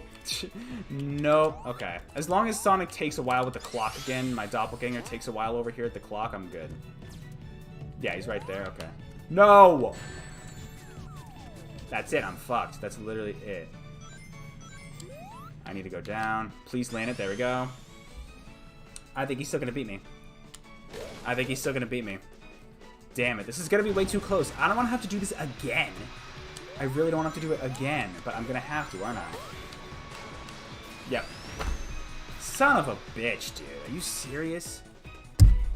Fuck this. Okay, one more fucking time, I swear. I've never had this. It's the streaming curse. That's what this is. It's literally the streaming curse, but I'm getting so goddamn annoyed. I know I said I like this stage, but I don't... Too much of anything is a bad thing. Let's be real. So this is just... getting on my nerves. And this is like, I mean, not as long as... it's still not as long as Planet Wisp, but it's pretty long. It's still pretty long, so... I just want to get through it. I want to get through this mission to be done. Is this the first... I think it's the first rooftop run mission I've done, so I got a lot more missions to get through. And then, on top of that, I gotta do... This game is really... No. That hitbox, for some reason... What is it with, like, SEGA games and the hitboxes being trash? I don't remember being this bad. Or maybe I'm just worse than I remember. I don't know, but I swear, there have been several instances where I'm just like, you know what? Something seems off. More than a few instances, that's for sure. Okay. See if I can beat this dumbass doppelganger here. It's not even Metal Sonic. It's not even, it literally... What the fuck was that? It's literally not even Metal. It's just some random ass doppelganger. It's a ghost player. It's a ghost CPU. Alright, there we go. But anyways, yeah, back to the New Year's resolution stuff. So yeah, I am, like I said, I'm trying to exercise more regularly. Hopefully, we'll see how that goes. Other things, I mean, I gotta better my mental health overall, because, like, that's also prevented me from streaming sometimes. I mean, this is, like, honestly, streaming is fun for me, though, because, like, if you make me restart the entire fucking level, I swear. Okay, thank you. I was about to literally, I was about to lose it. I'm already starting to lose it right now. This is absolute trash. Can I please? Okay, thank you. Let's not be dumb for a second. Thank you. Thank you very much. I guess it makes sense that some of these challenges later on will be more difficult, right? I mean, we're pretty much right near the end of the game, so I guess it makes sense that it'd be this difficult, but I don't remember having this much trouble with this guy, so it is interesting. Ah, fuck you. You got hit, doppelganger. You suck! Yeah, just screw that. Get through there. There we go. That's a little better. Yeah, so other ones, yeah.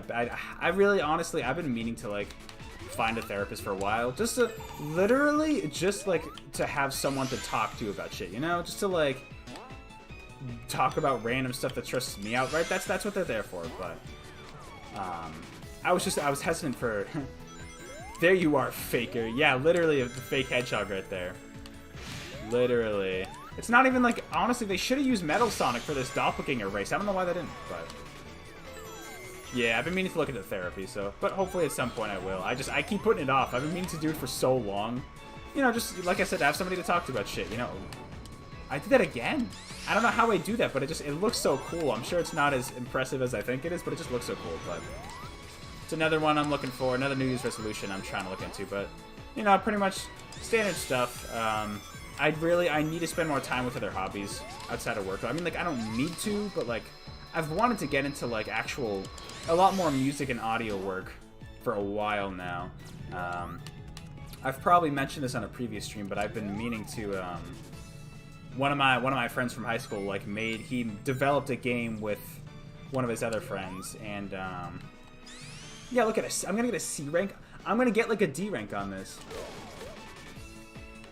So already I'm doing, like, really bad at just the level itself, but I don't see how you could be faster. I mean, there may be a couple areas where I could have gone faster, but I don't know. But trying to look into, like, working on his, some sound effects for his game, and so... Because I did a little bit of audio design. Finally, there we go. In college, right? I did some audio work there, and I've been meaning to do that for a while. And on and off, I'm getting it done, but it's like, I want to be more consistent about it, so stuff like that. Also wanted to learn guitar, things like that, maybe get into music composition. I know what you're going to do because you're me, and I know what you're going to do. Strange, isn't it? Yes. I was literally zero. I was thinking the exact same thing. You know, I've never actually seen, that's the Sonic OVA movie, right? That quote with Metal Sonic is from? I've never seen that one. I think it's also the one where Knuckles wears the cowboy hat, which is really funny.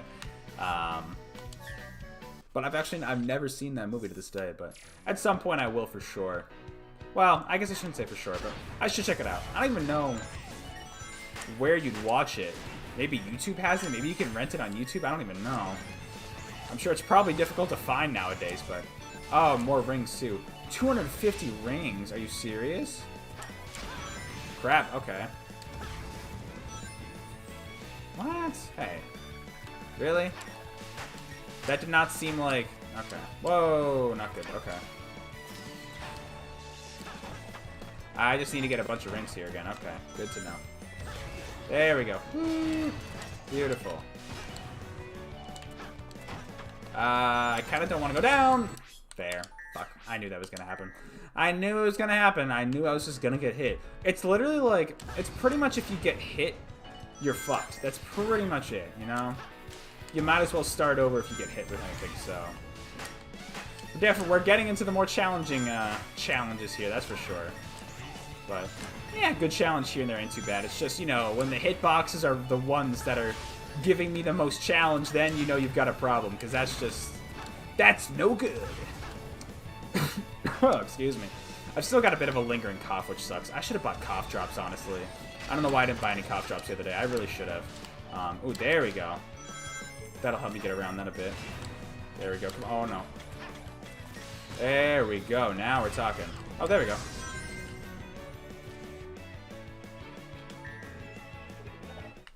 Okay, apparently I didn't get enough rings. Great. Okay. Thank you. That's great. Thank you. Figured I would have gotten enough, but I guess not. Okay.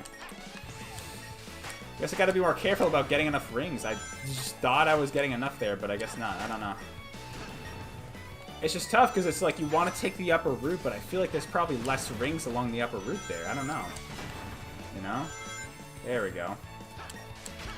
Okay, let me... Yeah, I'm not risking that, that's for sure. There we go. That's a good amount. That's looking a little better. I think if... It looks like if I boost through the rings, it seems like I almost don't pick up on all of them. So that was probably the issue. Even though... I'm pretty sure in some of the previous games, like... boosting into the rings, you could still pick them all up, you know? But I could be wrong. Maybe I'm wrong. I don't know. I'm not always 100% right, that's for sure. Honestly, if someone was always 100% right, I think there'd be something else going on. I feel like there's a little something wrong there. Oh, come on, please. I have the rings. I just need to get out of here. There we go. Almost. Oh, wow. Was I literally 1 second off? I think it was a minute. That's like, oh, well. I just completed the mission. That's all I care about now. Right. Okay. Ah, beautiful. I love that song. Open Your Heart. Still one of my favorite. It's probably... I mean, a lot of it is nostalgia, but I have a lot of fond memories of Open Your Heart, you know, playing that while fighting off against the original, yeah, let's do the electric one. The original Perfect Chaos boss fight from the first Sonic adventure, you know. A lot of nostalgia for that. Oh, what? Shit, I thought this was a... Never mind, okay. I thought this was a rooftop run challenge. Never mind, okay. Well, whoops. I guess I'm doing this one first. Okay. I'll go back and do some of the other ones later. Okay. That's funny. Whoa. Oh, not good. Not good. There we go. Beautiful. Okay. This one's kind of cool, though, because, like... Ah, shit. No. Why did they stop in place? That was weird. That could have been a glitch. So I want to say that doesn't happen normally. Nope. A little more. There we go. Woo. There we go. Perfect. It's a cool mission overall, just because... What makes a good Sonic story? See... That... Oh. Never mind. That is debatable, just because, like... Oh, damn it. The thing with a good Sonic story is, like... It's tough because, damn it, okay. It depends, that's so subjective, because what do you like in a Sonic story, you know what I mean? Do you like the stories that take themselves more seriously, or do you like the simpler ones, you know?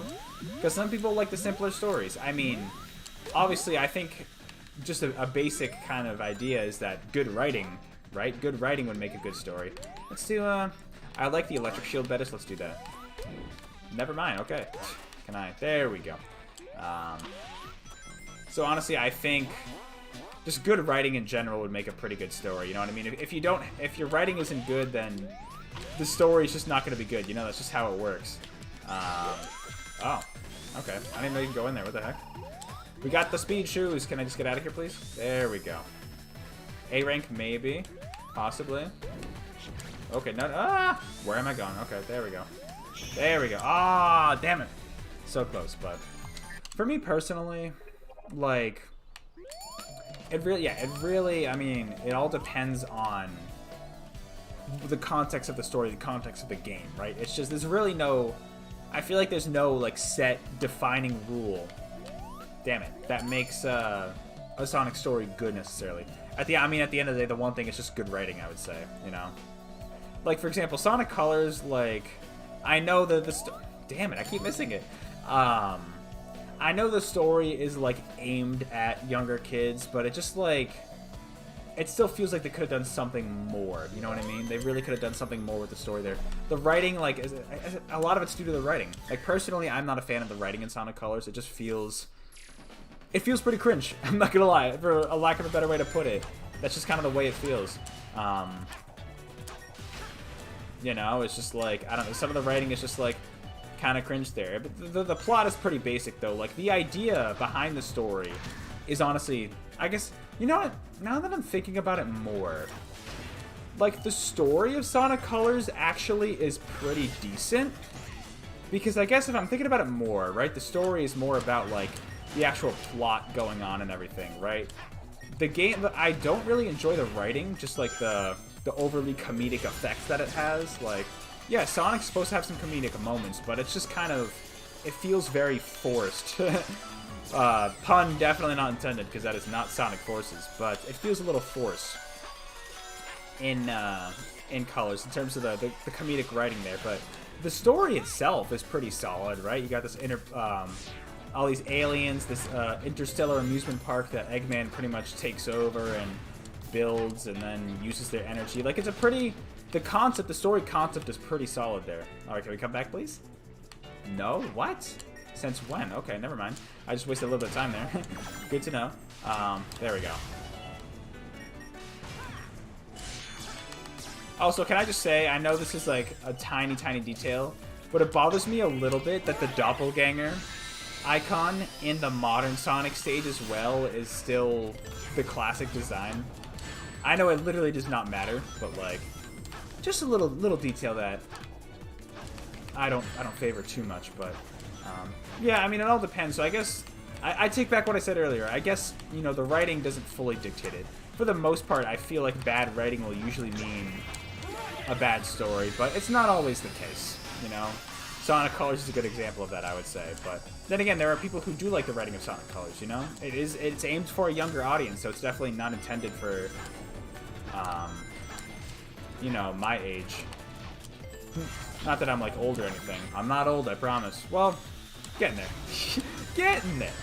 I'm still fairly young, but, you know, but it is a simple enough story to where it works. Personally, I think it's because I grew up playing the Sonic Adventure games, where I honestly like it.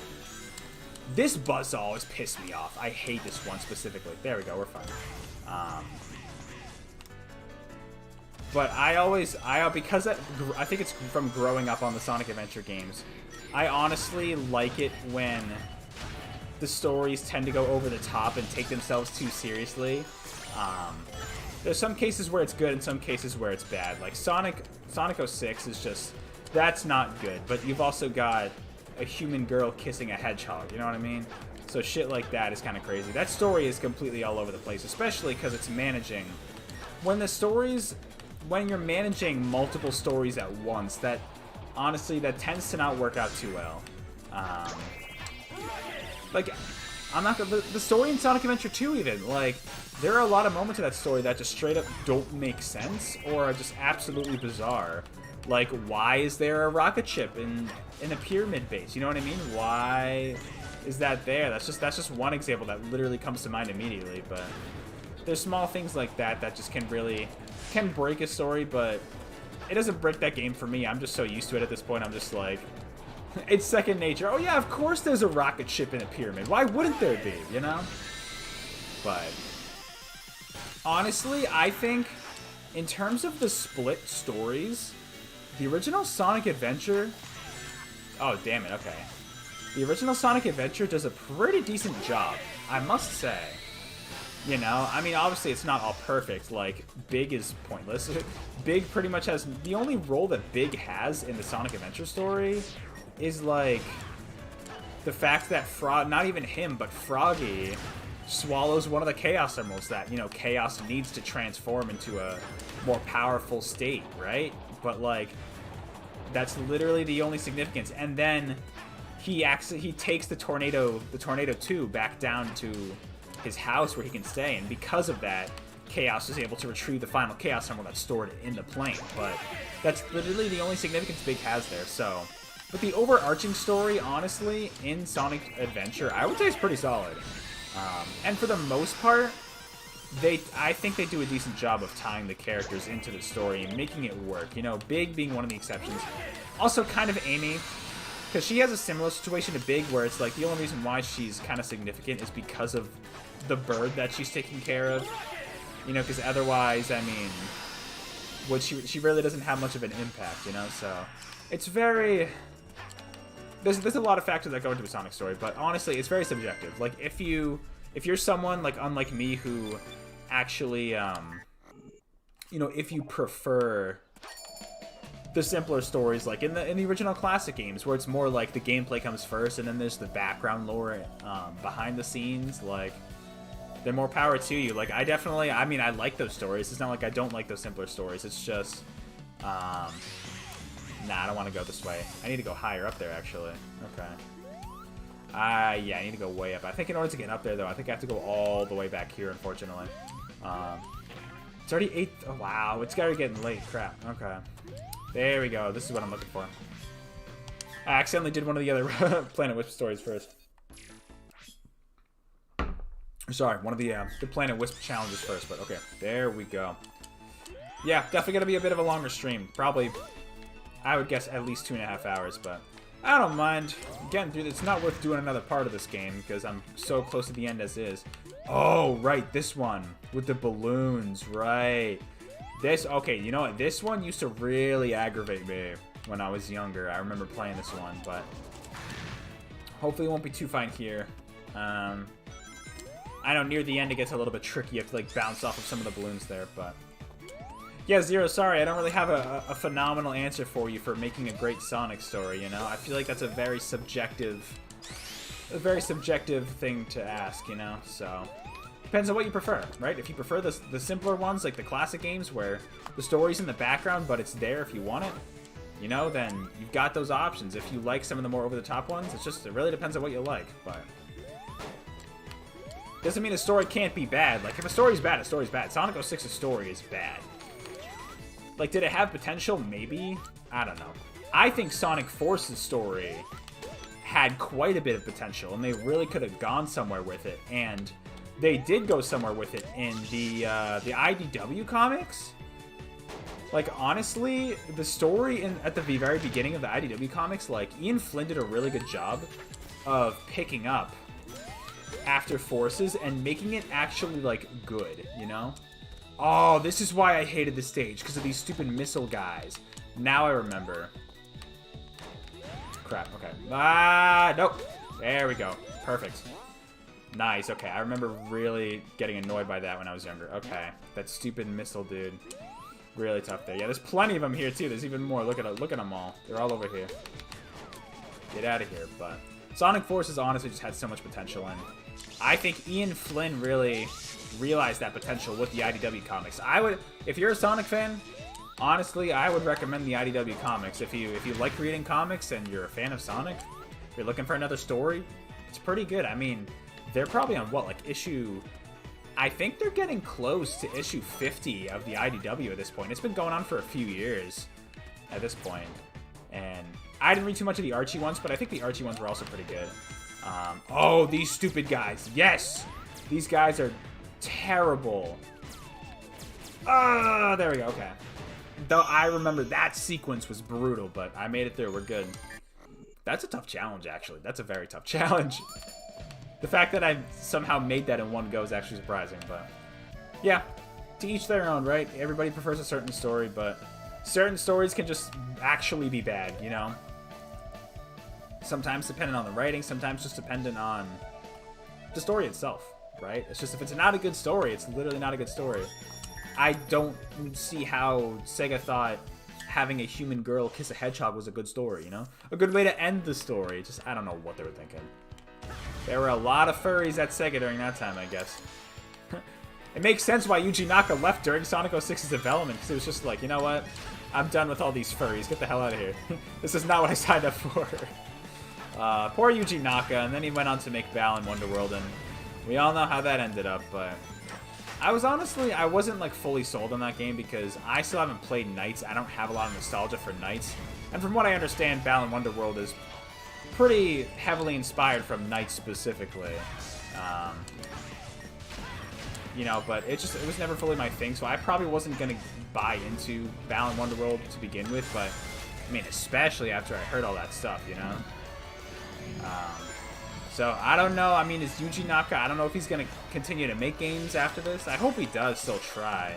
Obviously not with Square Enix. They want nothing to do with him now, but, like, I hope he tries to make more games. But, literally, from what I heard, it's a case of just too many ideas, and it just seemed like the execution wasn't there. Because, I mean, if you think about it, right, the reason why he's so well known is for his work on the classic Sega Genesis Sonic games, right? He was a programmer on those games, not a designer. And I think from what I've been hearing some opinions about, that seems to be the issue with Balan Wonderworld, is that he was also like the designer of that game. From what I could be wrong, so I mean, if I'm wrong, please do let me know. But that's what I've seen, that's what I've heard. So, the fact that, I mean, programming and designing are definitely, they are not the same thing. Whoa, what's down here? Get him! There we go. You know, programming and designing are, I almost got stuck in the platform there, okay. They are definitely not the same thing. They're completely different. Like, we're talking like actually designing some of the levels, you know, not just actually making them work. That's the programming part of it, right? So they're completely different. So when you put a programmer in charge of designing the game too, I mean, I'm sure he wanted to do that, right? It was his team that made the game. I don't even know. Wasn't it like a wasn't it? I want to say it was like a two-person team even. Like, I heard the team was pretty small. So, like, the fact that you got him doing the designing as well, it's just like, you know, clearly something was up. I don't know. But it's like, that's the thing with, like, yeah, some of these creators are, you know, they're super smart, and, like, there's a reason why they're famous and well known in the game design world, because they've done really good work. On a team, they've made really great games. Can I get the A rank though, please? A rank, it's gonna be close. We're good. Nice. It's just like they're not the same role, and so I feel like when you put someone in a very like, designing stuff is actually that's a creative process. With programming, not really as much creative as it is logical, right? There's still some aspect to it for sure, but it's not nearly as much as like actual design, right? Like designing levels, designing assets, and things like that. Come on. There we go. Beautiful. So, like, if you put someone in that role and they go unchecked, right? I'm sure Square Enix they probably just told Yuji Naka, like, yeah, go for it. Do whatever you want to do. Whatever you were planning on doing. Shit. Okay. I could have made that in one go. Oh, well. Rings, though? Thank you. Thank you, game. Being kind to me for once, giving me some rings there. You know, I bet you Square Enix just said, yeah, Yuji Naka, you're well known for your work with a lot of the Sonic games and Knights. We're gonna let you do whatever you want to do. Great, thank you. But then he gets left unchecked and shit hits the fan. You know what I mean? So I feel like that was a big part of it. You know, it would have been one thing if he had more experience with actual design, which, I mean, he probably had some experience with. No, I should probably. Yeah, I should go through that ring there. There we go. Okay. Oh my goodness. Holy crap. What the fuck? Okay. What the heck was that? Okay. That was bizarre. There we go. That's what I wanted to do the first time. That's just... Wow. Okay. The timing on that. I didn't think that would have been possible, but the game just said, no, screw you. And did not let me get those rings without getting hit, so... Oh, well, what are you going to do? I'm already doing a better job anyways this run, so we're good. Ooh, okay. But, yeah, so, I don't know. I feel like it's definitely not to the same degree, but, like, I feel like,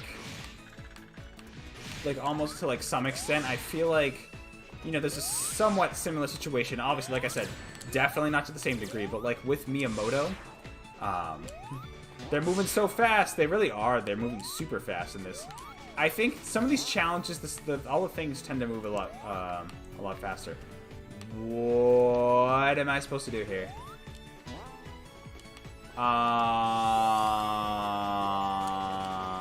Excuse me? I don't remember this in the... What the heck? Wait a second. Oh. Okay. What? That's so bizarre. Okay. That really... That shouldn't have thrown me off, but, like, that was weird, man. What the heck was that? Okay, I gotta wait for this guy. Whatever. I'll probably still get the A rank, hopefully. They are moving pretty fast, though. You're right. There's a lot of moving parts here. There we go. Oh, you literally have to get every single ring. Otherwise, you fail the mission. Okay, good thing I went back for that other one. But I feel like there's a kind of a similar case going on. Like I said, not to the same degree, but like with Miyamoto, right? Obviously, he's responsible for some of the greatest games of all time, right? Look at all the old, look at not even the old ones. Look at a lot of the newer Mario games too. You know, some of the 3D ones like Galaxy 64, Sunshine. I've heard meh things about. Oh, this one's so fun because you're constantly on the snowboard. I love it. This one's so fun. I forgot about this challenge. This one's really fun. There we go. It's literally City Escape, or I mean, I guess you could argue. You can even argue like Ice Cap from Sonic Adventure. But I mean, the obvious go-to comparison is City Escape. But with Miyamoto, like he's made a lot of older, like classic, great games. You know, he also, you know, of course, made Zelda and all those games. So he's in Pikmin. Crap, what else has he done though? I know he's done other stuff too, but he's made a lot of classic, great games over the years. But there's that whole mentality that he's like, in some cases, it's like, you know, where he's saying, oh, we can't make new original Mario characters in the spin-off games or anything, right? I know a lot of people were upset about that, and the whole thing with the Mario, Paper Mario no longer being the actual RPGs, but being more of like adventure games now. Which, I mean, I don't personally mind. I haven't played any Paper Mario games, and like, I've heard even Origami King even is actually a really good game.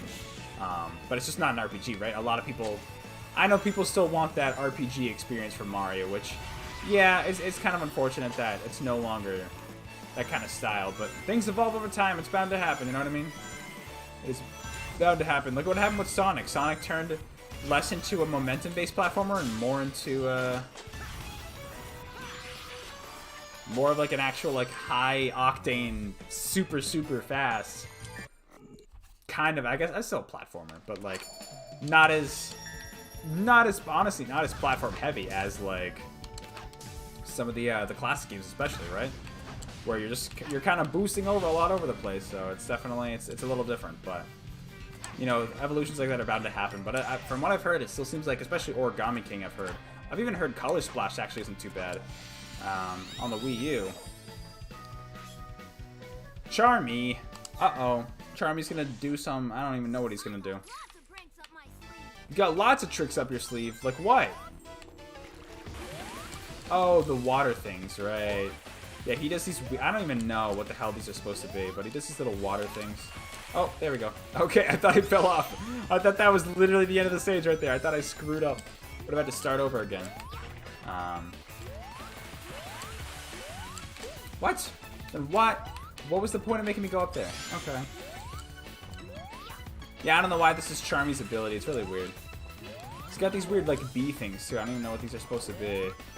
I don't know what Charmy's doing. Charmy, what the hell are you doing? They could have at least brought back, like, the flower gimmick from Sonic Heroes if they wanted to give him his own unique thing, you know? I feel like that would have made more sense than whatever's happening here. Where she's like, I'm going to shoot water at you. Great, it's helping me platform. Thank you. Although, I mean, it is slowing me down a bit, though. That's for sure. It's definitely slowing me down a little bit. Oh, okay, those little spikes things. I gotcha. There's more! You know what, Charmy? Shut up. Could be worse. Could be like, could be his voice in Sonic Heroes or Shadow the Hedgehog. That was definitely a little bit annoying there, but... Oh, I've got to be close to the end by now. Right? We almost there? Got to be close. Maybe, possibly. Oh, no. There we go. Come on. Come on. There we go. Almost. But... Nice, not bad. I'm surprised I got the S rank on that, actually. There we go. But overall, yeah, like there's a bit, you know, there's a what do people call it? The Miyamoto effect, I think they call it. Which I feel bad for the guy because he's designed so many games. It's not like he's a bad designer. Same thing with Yuji Naka. It's just like certain things happen, and it's just like sometimes they're put in roles that they really shouldn't necessarily be in charge of, and it just, you know what I mean? It doesn't make a sense for them to be in that role. You know, with Miyamoto recently, I feel like Nintendo's fixed it up a little bit where, as far as that, I mean, he still helped with Odyssey, I think, but I think... Oh, this challenge is kind of tough, too, from what I remember. So Miyamoto right now, I think he helped with Odyssey, but it was mostly a lot of newer developers from what I've heard. And that game was great. Mario Odyssey was a really great game. One of my favorite 3D Mario games, you know? I still got to think about whether I like those or Galaxy more. I honestly, I do think that, oh, was that an S rank? Look at that. That was, whew, that was clean. That was tight! As Sonic says in one of the games. God, I hope my roommate didn't just hear me just out of context, me just yelling that was tight. That is an out of context fodder right there. I'll know that I'll achieve like somewhat fame status if I get an out of context Twitter account for any of my streams. That's when I know I've hit it. Mom, I did it! I got an out of context Twitter channel dedicated to me. Oh, great. That sounds phenomenal, you know? I don't know, but yeah, so I guess with Miyamoto though, like I don't think he has as much of a role in the actual mainline Mario games, at least. I don't even know about Breath of the Wild, to be honest. I mean, maybe. I mean, that's kind of, it seems like Zelda is less Miyamoto now and more Eiji Aonuma these days, you know? Uh-oh. There we go. These are looking a little scary. But, wow, that was fast. But, shit, what was I trying to say? He's had more of a role. Miyamoto's had more of a role with, like, I think he's really helping with the Mario movie is what it seems like, and Super Nintendo World, which, I mean, I feel like that fits him more. Like, Mario is pretty much his son. He's Mario's dad. He said he was Mario's dad. You know, so it's like, oh, shit, that was close. Come on, please. There we go. Whew, that was almost really bad there. Hey, you know what you shouldn't do is hit me like that. Thank you. And now I've got no rings. Great. Off to a great start right here. If I could just... Oh, that's it. Crap. Okay. Get it. Nice. There we go. Beautiful. If Sega did the same thing like No Way Home movie... That was tight! Yeah, literally. If they did, what do you mean if they did the same thing like the No Way Home... Oh, do you mean... What, do you mean make a movie pretty much like with all the Sonics and stuff? I mean... I don't know if well, besides the Sonic Paramount movie, I don't know if Sega's really going to want to make other movies. I mean, at this rate, Sega's got their own Sonic cinematic universe with the movies going on right now, so that's kind of what's happening as it is, but I'll be curious to see how far they take that, honestly. I will be curious to see how far they take the movie concept. Are they... Shit, come on. If they're going to make more movies beyond... I mean, I feel like they're at least going to have a trilogy. I feel like there's going to be a Sonic 3 movie later on down the road. I feel like it's bound to happen. I know a lot of people have been thinking maybe that's where they'll introduce Shadow into the movies at that point, you know, through that movie. Who knows, honestly? It's all just up in the air. I mean, at this point, we just gotta wait for the Sonic 2 movie to come out, and then I'm sure there's gonna be some post-credit scene. Honestly, we'll probably see Shadow in like the post-credit scene. Oh, this one's weird. This is such a bizarre challenge to do here, but it's kind of fun. It gets pretty intense later on, though. There we go. Whew. Not ready for that one. But, yeah, I don't know. We'll see. We'll see what comes to the Sonic movie. We'll see what happens about the Mario movie, too. I mentioned this on a previous stream, but I'm not like... Oh, crap. Oh, I almost messed that up big time. I'm honestly not, like, super excited for the Mario movie. Like, the cast was super funny. I thought that was hysterical, like, the casting choices they made. It's probably going to be a cringy movie. I just actually don't know if it's going to be good. I mean, Miyamoto's excited for it at least, which is nice to see, but, like, I don't know how it's going to end up being, you know? I hope, for the fans' sake, that it's actually a good movie, but we'll see. Alright, here we go. This is where it gets crazy fast, okay?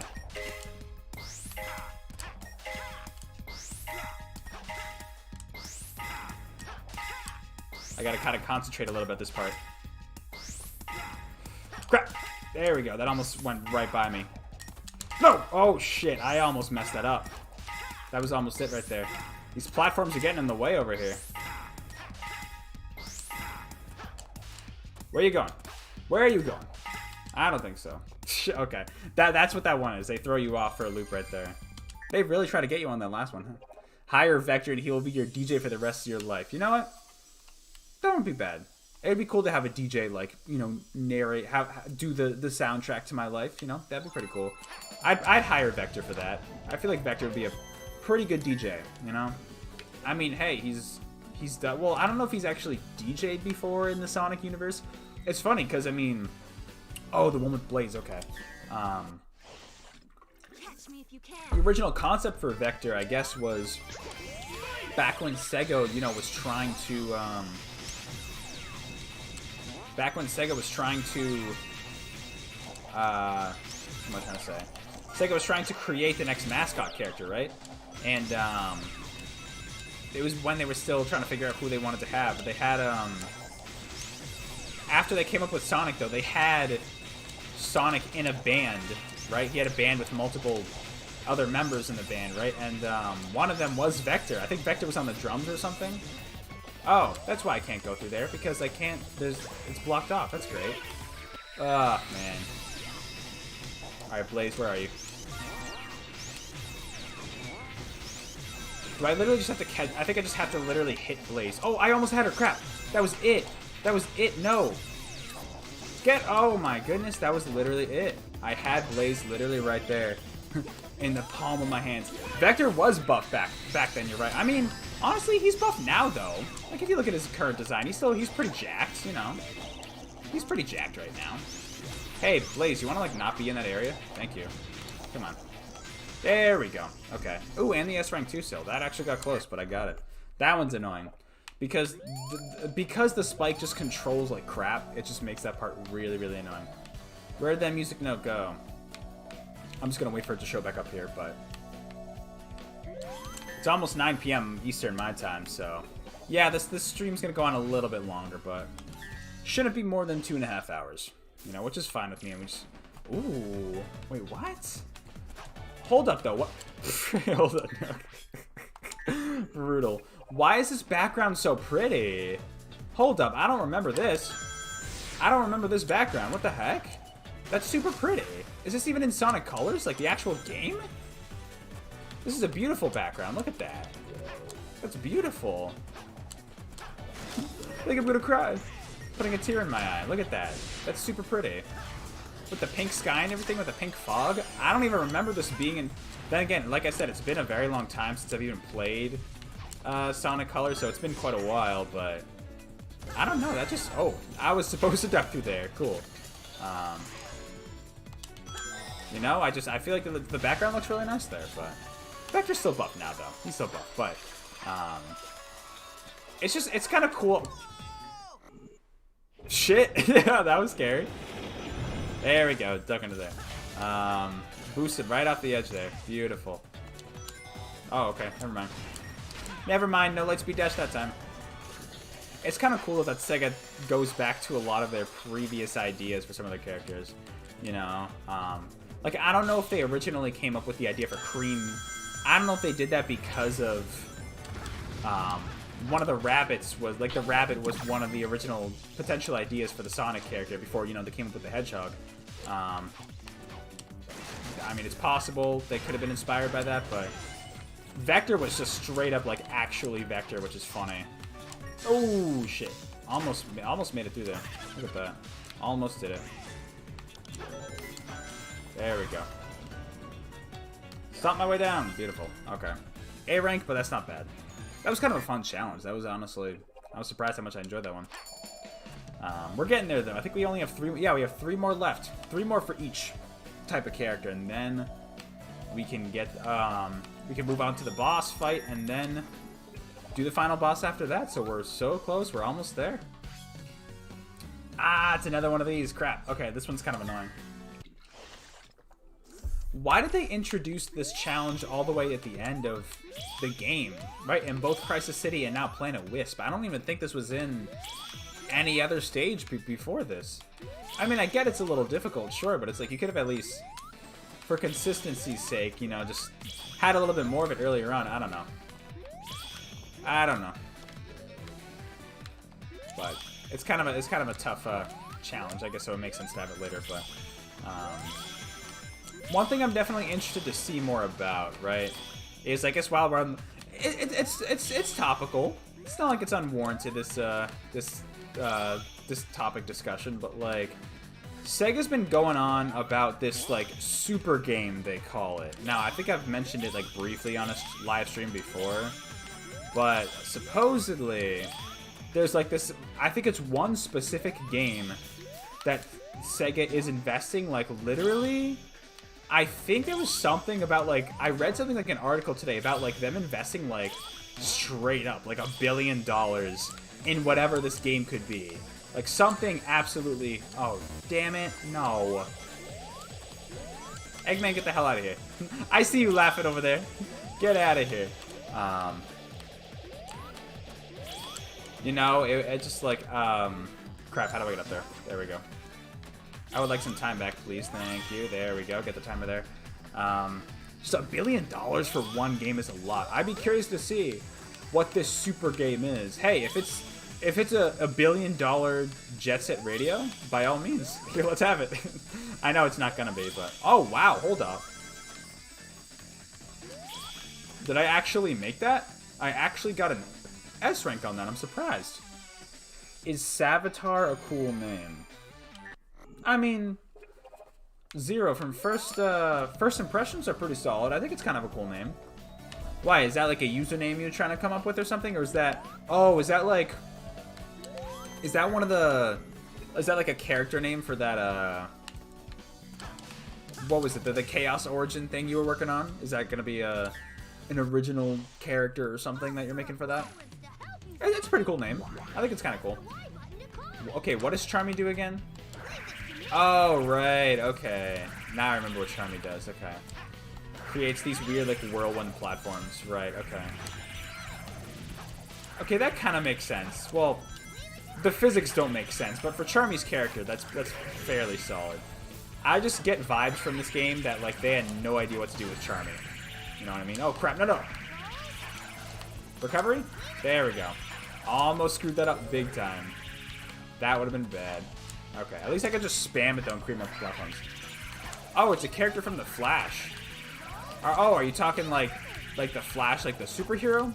Is it from the TV show? Because I actually haven't watched any of the Flash TV show, but I've heard really good things, so I've been meaning to watch. There's a lot of superhero TV shows outside of the Disney Plus ones that I've actually been meaning to like watch because I've heard pretty solid things about it. Especially like Daredevil's up there. The Marvel ones, well, not even, because like Arrow I've heard's really good. The Flash I've heard is pretty solid. It is a TV show. Okay, nice. Is Savitar like a villain or something? I feel like the name sounds slightly familiar, but like, what the hell was that? There we go. Let's get out of here now. Thank you. Oh, that was bad. Okay. Okay. That's a great start. Oh my goodness. That's brutal right there. That opening right there. That is disgusting. Okay, where am I supposed to go now? Okay, there we go. Oh, okay, there we go. When I stomped down, I just completely missed that ledge there, so that's what screwed me up there, but... He is the villain? Okay. I was gonna say, I feel like...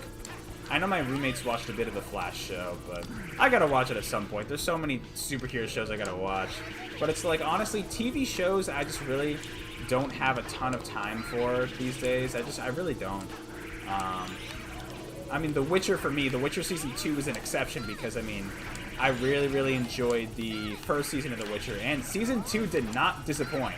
Season 2 of The Witcher was actually, I thought, really good.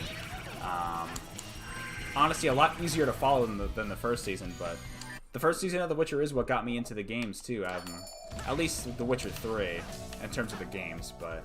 Because I've heard the other games, honestly, for The Witcher, like, you don't really need to play The Witcher 1 or 2. You can just jump into 3. But, oh, son of a... No!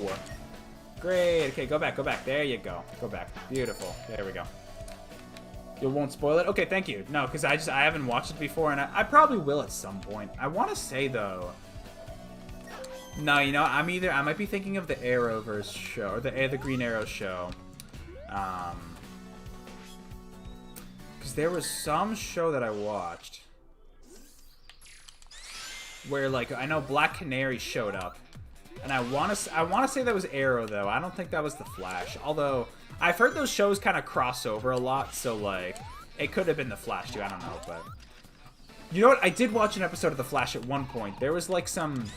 I don't know, Zero. I don't know, if you know what season this is, right? Because each season kind of has a new villain, right? I remember watching one episode just like years ago, right? Maybe like 4 years ago, right? The villain was like some dude in like a floating chair, and he had like this these things attached to his brain.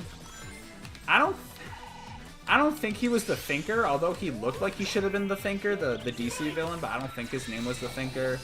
I forget what the villain's name was, but he was like some dude in a floating chair. He looked super smart. That's all I really remember from him, but I think that was like one episode of The Flash that I watched, and that was it. But if that sounds familiar to you at all, let me know.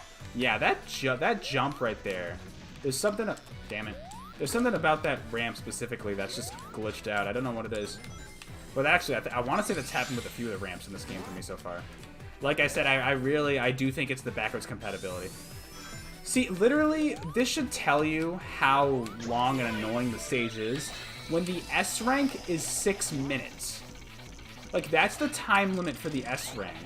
Like, this stage is way too long. I don't know why they made it this long. No reason for it to be this long. It's really... Act 2 is even shorter than this, I think. Also, I literally just realized that... Nice. Pressing the X button just does the spin dash for you. I mean, you can't... I don't know if you can charge it up that way, but... Maybe I should do that. I'm so used to doing down and then A, or the down and then jump button to get that to work, you know? Since Marvel had a cinematic universe and DC had the Arrowverse. Oh, okay. Right, okay, right. The Arrowverse, right, is like the crossover event for the DC, right? I have heard about that. Okay. Which, yeah, I've heard, like, especially in the Flash and the Green Arrow show, I've heard a lot of the characters tend to cross over, but did not have enough momentum there. Okay, you can charge it up with X. I should have just been using that the entire time.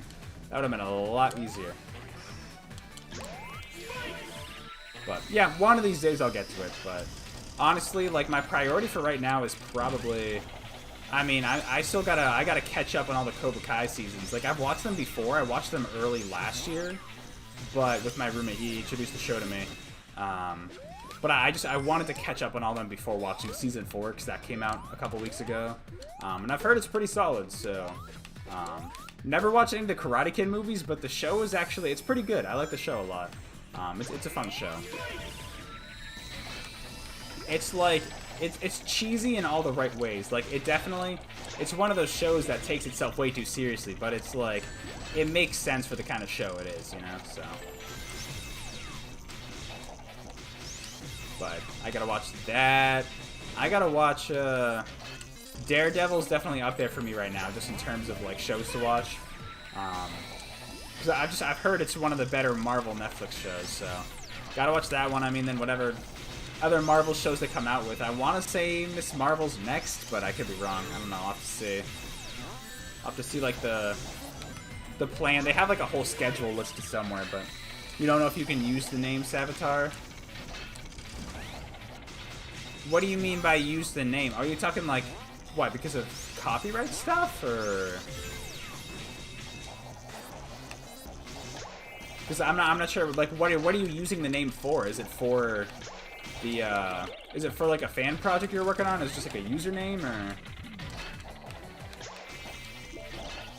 I mean, like, honestly, you'll be fine if you're just, as long as you're, with copyright, as long as you're not making a profit off of whatever it is you're doing, then you should be fine. Except for YouTube, because sometimes YouTube is weird like that, right? Like, for example, with all the Game Awards, videos I had, you know, with all the Game Awards reacts and stuff, like, immediately I hadn't edited anything out, and, like, I really should have muted the Matrix part where they showed off the Matrix trailer, because, yeah, that got copyrighted to hell.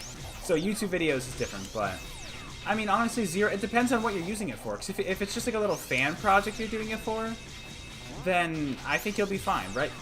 If it was the case that you couldn't do a... There we go. Okay, I got an S rank somehow, though. That's great. If it was the case that you couldn't even use it, like, the name of the copyright or something, I mean, hell, hey, the name does sound cool.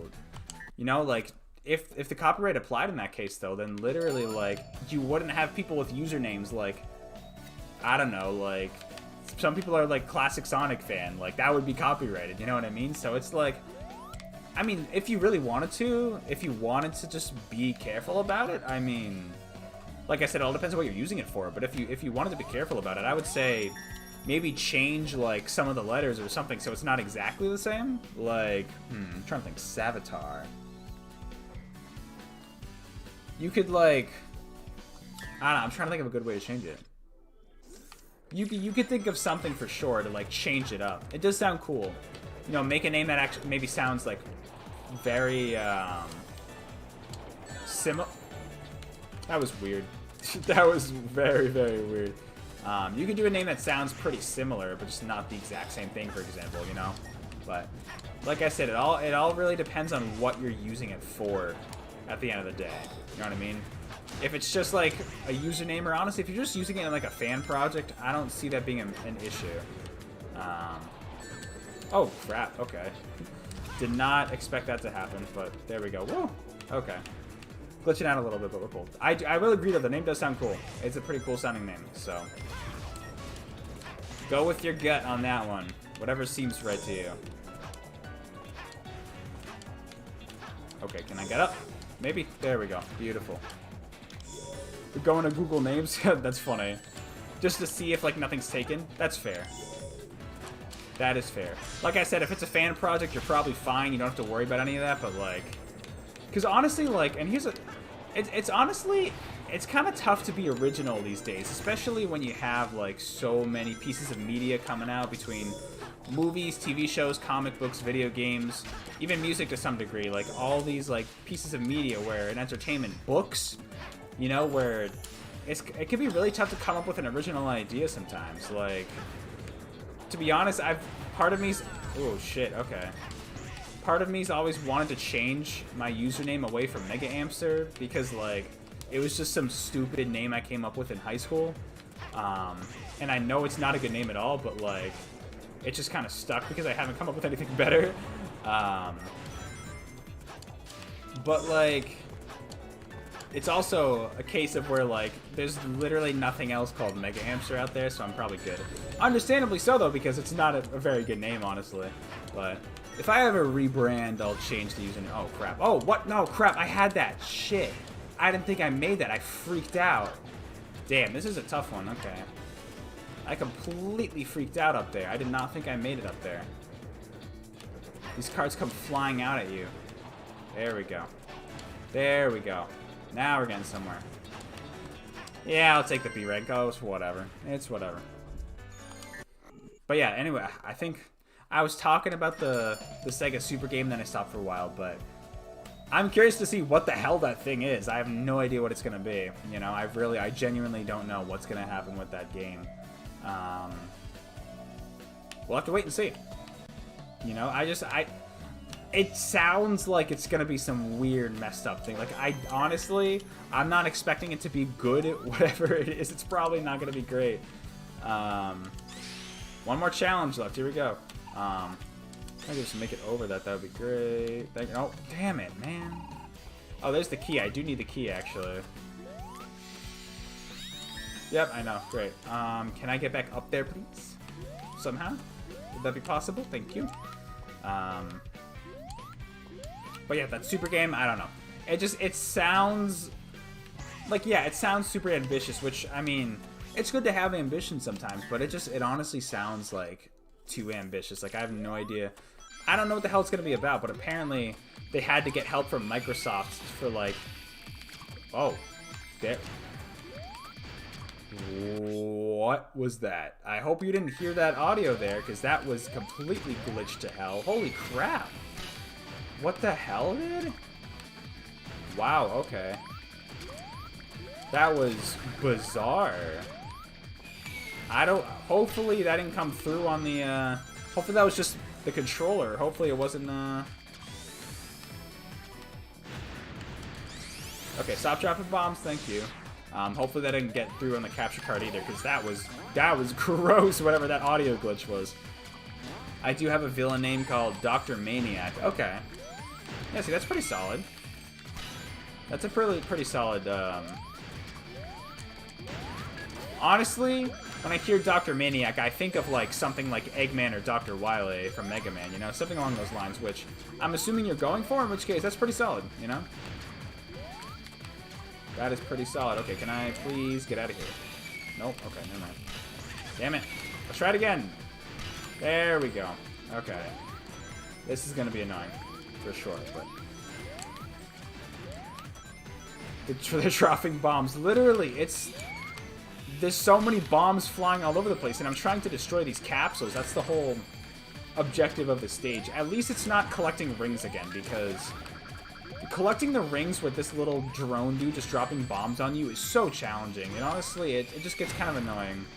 Because a lot of the time, you literally can't even see the bombs that are being dropped on you. I think they introduced this little robot dude in, I want to say there were plenty of side missions in Colors that actually had this guy just floating around. So it's fairly fitting. It's pretty fitting. But I need maybe one more capsule now. Oh, two more. Come on, two more animals. That's it. There we go.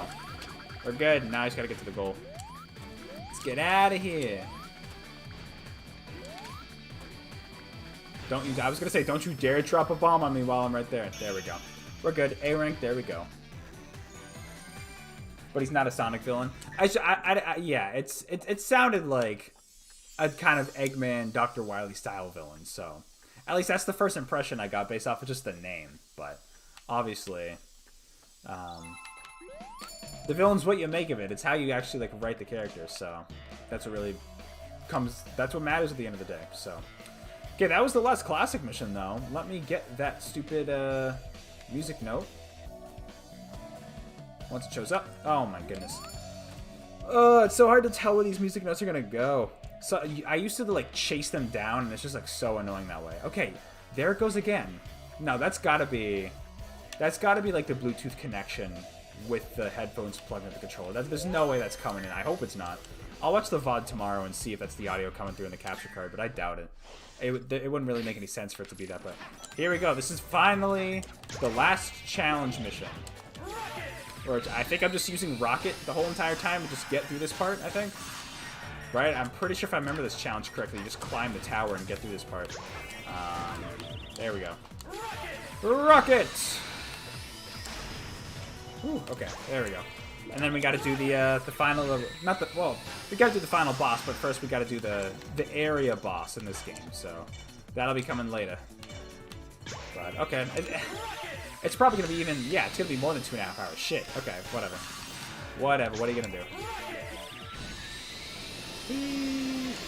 No. Okay, I mean, I'll take the timer, sure, but I did not want that. There we go. There we go. Okay, we're making progress. We're making good progress here. Break through this, Sonic. Beautiful. Rockets! Yeah, okay. Try to climb the entire tower this whole time, but there we go. Honestly, one of my favorite parts about Sonic Colors is probably, I mean, the music in Colors is pretty good, I will say. I do like the music in Sonic Colors. It's pretty good. But I'm thinking, like, especially some of the, I don't know why they have the guy announce, like, he literally yells all the different wisps. I don't know why they have him do that, but I'm not complaining. It's funny as hell.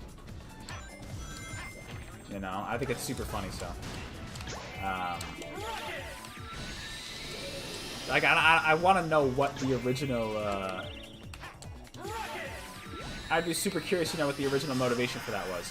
There we go. Look at that S rank. Beautiful. Usually that one takes me a while. I'm surprised I got that like right on the first try there. But there we go. That is the final challenge mission of the game. I'm tired. I'm actually like exhausted now just after streaming all this. Oh man. Diamond Dust Stone. Nice from 3D Blast. Okay. There we go. You know what? Let me... No, you know what? We only have bosses left. I don't care about... I really don't care about the skills anymore, so let's just get this out of the way and do it. Let's just wrap this game up. So we got to do this boss first before we can even get to the final boss area, but let's go ahead and do that. We got a remix of the Eggman theme, of course. And this will also be the last Chaos Emerald, too, so... What's the boss going to be, though? Oh, here it comes. It is the Egg Dragoon from Sonic Unleashed. This boss is honestly pretty fun. A lot better in this game than Unleashed, honestly. Unleashed, I mean, in Unleashed, it was actually the Werehog form of Sonic that fought off against the Egg Dragoon at the end of the game. But here, yeah, it's just taking on modern Sonic, and it's one of those running boss fights again. I love these fights; they're so cool. Freeze! Plus, we get a lot of good Mike Pollock Eggman quote. Okay, sure. Burn! We get a lot of good Mike Pollock Eggman quotes in this boss fight, so we are in for a treat here. Can I hit him? Nope. Okay. This is where the time for a change of pace comes from. Oh, what? Okay. Was not expecting that one. There we go. Excuse me. What is happening with the hit detection there? What in the world? That was bizarre. Time for a change of pace. There we go. That'll guarantee a hit there. But I should have hit him on the first shot. When I had that homing attack in there, just for some reason it didn't count. I don't know. This boss fight sometimes takes a while too. I've had trouble with this boss fight, at least like trying to just complete the boss in time, because this one can be pretty long here, but there we go. We got a couple solid hits on him there, so especially, I mean, the hard mode version of this boss fight takes a very long time. This version will hopefully be a little faster, but we'll see. Oh, yep, yeah, nice. I could definitely jump over that, Eggman. Thank you. You gotta give me a chance, buddy. Crap. How did I miss that? Ah, there we go. There's a free hit right there. That was great. Okay. I don't usually land hits on him in this phase. That's great. There we go. Ah! Oh, crap. Hey, Eggman, you want to shut up? Time for a change of pace over and over again. Ah! Do I know someone to... Do you know how to make someone more American? I don't... Zero, I mean... It depends on what you mean by more American. Like, are we talking, like, stereotypical American? You could have him, like... You could have a character that, like, eats cheeseburgers or something. I don't know. Right? Isn't that the first American thing you do? To make someone, like, an American stereotype? That's the first thing I would think of. I think that's kind of what... some of these writers tend to do. Like, hey, you want to be American? Have him eat some cheeseburgers. Have him love his country. I don't know. Something like that. Honestly, just give him like a jacket with like an American flag on it if you want that. That's being a little on the nose though. If you don't want to be that on the nose, then maybe don't do that. But wow, he takes a lot of hits, doesn't he? Oh, this phase. I remember this phase in Unleashed specifically was brutal because, you know, you're diving with the Werehog, and that's like super difficult to do as it is, you know what I mean? It's like, just like, because the diving mechanics weren't the same as they are here for like modern Sonic itself, you know? Oh shit, okay, you got a good hit on me there, but... Oh, come on, please. Almost could have got the hit in right at the end there. Alright, it's close though. I probably only have the one last hit here. There we go. Ooh, there we go. There we go. Oh! There we go. That's a hit. Boom! Is that it?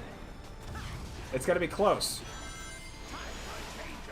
Oh, you know what? I think I have to finish the boss fight on this diving part.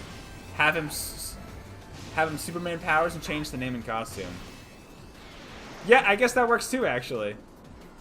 That does actually work, for sure. There we go. Come on. Boom. That's it. And name him Super America because I'm afraid to get sued. Yeah, you know, probably don't want to call him Superman. I guarantee you that is copyrighted. But, I mean, like I said, it depends on where you're putting this, and it depends on if you're making a plan to make a profit off of it or not. You know? It all depends on the context, but... Yeah, probably just to be safe, I would not call him Superman. I was supposed to beat you this time. Yeah, and don't even call him Captain America either. That's probably also taken. Every time. No, seriously. We beat this guy every time. Huh, no shit. Job or something. What's Eggman even doing here? I thought you said he'd been kidnapped by that big weird thing that sent us all to this place. Speak of the devil. Perfect timing. You know, I didn't even check. What rank did I get on that boss fight? Was that an S rank? I didn't even pay attention to that. Oh no, they're both kidnapped. What are we gonna do? Right, because they kidnapped Classic Robotnik at the beginning of the game after the Death Egg Robot fight, and now we got Modern Robot, or Eggman, I guess, if you want to call him that. He belongs to the Knockoff Justice League. The Knockoff Justice League. Well, you got to call it something different. You could call it... Honestly, just to dick with people, you could just call it... You could call it the League of Avengers. If you're gonna combine into the two, you'll be fine. That'd be funny. But there we go. See, this part always like creeped me out because there's literally no music. It's dead silent. Right, okay, and yeah, we need all the Chaos Emeralds to fix the gears. Woo! Yeah, Zero, before you delete your message, yeah, I don't know how Tails knew any of that, to be honest. I mean, well, at the same time, they probably... Well, they probably thought that, like, modern Sonic and modern Tails... This is so confusing to explain. They probably thought modern Sonic and modern Tails were trying to explain how Classic Robotnik was kidnapped, because Classic Tails definitely must have known about that, at least. You know, so that's probably why he was figuring, like, oh, well, Eggman does get captured. It's like, oh, but it was our version of Eggman, not this version, or something. I don't know. To be honest, I don't even want to explain this. The Gardens of the United Nation. I mean, that works. Well, if you're gonna do the United Nation, you might want to do... At that point, you probably want to have... I mean, to be honest, I don't even know who's in the UN. I want to say the America's in the UN, but, like, that's also a group of different countries, so... If you wanted this character to be American, you might want to use a different name instead of the United Nations specifically. But then again, it's up to you, whatever you want to do. But just a suggestion. Is this the last gear? Where's that damn 7th Chaos Emerald? Yep, there we go. Yeah, so literally in order to access the final boss, you have to get all the Chaos Emeralds, which means, I mean, you have to get to this point. Like, yeah, you just have to beat all the levels. Actually, I don't even know if you have to beat all the levels. I wonder if you just have to do, you just have to get to, well, no, you do have to beat all the levels because you have to get to, well, no, hold on, I'm trying to think. because the red Chaos Emerald is located right next to Planet Wisp, so you might be able to skip. Like, you got to get to the last area, obviously. You might be able to skip Crisis City and Rooftop Run, honestly, but I still kind of doubt it. Anyways, we're gonna head into this final boss here. Look, a big hole. You're right. Where does it go? Who knows? All right, we got a little bit of plot here, so sit back and enjoy the plot that happens here. Ooh, this cutscene does not look good on my monitor, but I think it looks okay on the. Hopefully, it looks okay on the stream. And at this moment, I realize I'm losing myself. Oh, you talking about with your naming things? Uh-oh, big reveal. Nobody calls me that anymore. They're working together. I will say, I love the fact that they referenced that America, you know, renamed Eggman to Dr. Robotnik, and then they're like, nah, no one calls him that anymore. I love that that's a thing. After But my most recent setback, I stumbled upon the primordial form of this unique creation. I'm pretty sure that literally takes place right after Colors, right? Had amazing Yeah, because Orbot and abilities Cubot are there. I have never been able to match. So literally, like, Sonic launches him into space after that boss fight in Sonic Colors, and then he just stumbles upon the time meter. To undo my previous defeats. It's another situation of Eggman controlling a. See, but here's the weird part. The only person that's This part always, like, You are too kind, my dear. this part always confused me because this looks like it should, like, the time meter should be an Eggman mech, but it's not. It's Eggman finding the time meter and taking control of it somehow. You know? But I will say, hey, I think this is the best job that Eggman's ever done at controlling, like, a creature beyond that should be beyond his own controller. So I will give him credit for that. Mike Pollock must have had so much fun with that. Really get that crazy? Mike Pollock must have had so much fun recording that line. Why did he abandon Orbot and Cubot? I mean, he doesn't like Orbot and Cubot, right? Just canonically in the games and the comics, he doesn't really care about them, to be honest. So he abandons them all the time. I can literally think of one. I can literally think of one instance specifically in the IDW comics where he just straight up abandons them. Straight up abandons them. Yeah, this is kind of where we get a bit of a plot dump here, but like I said, it's a pretty simple story. It's the concept itself is good enough for this game to be really good, I think, you know. The story is not the focus of this game, but it would have been nice to at least explain a little bit more of this, but yeah, they're getting into some weird stuff here. Oh no! Oh no, they're dead! Then why make them? Yeah, exactly. I don't know. You tell me. Oh no, Sonic's dead. You tell me why I made them. I mean, I think, well, the reason why I made them was to have, like, robot slaves, essentially. To have these robots to do what he doesn't want to do. Doesn't mean he has to like them.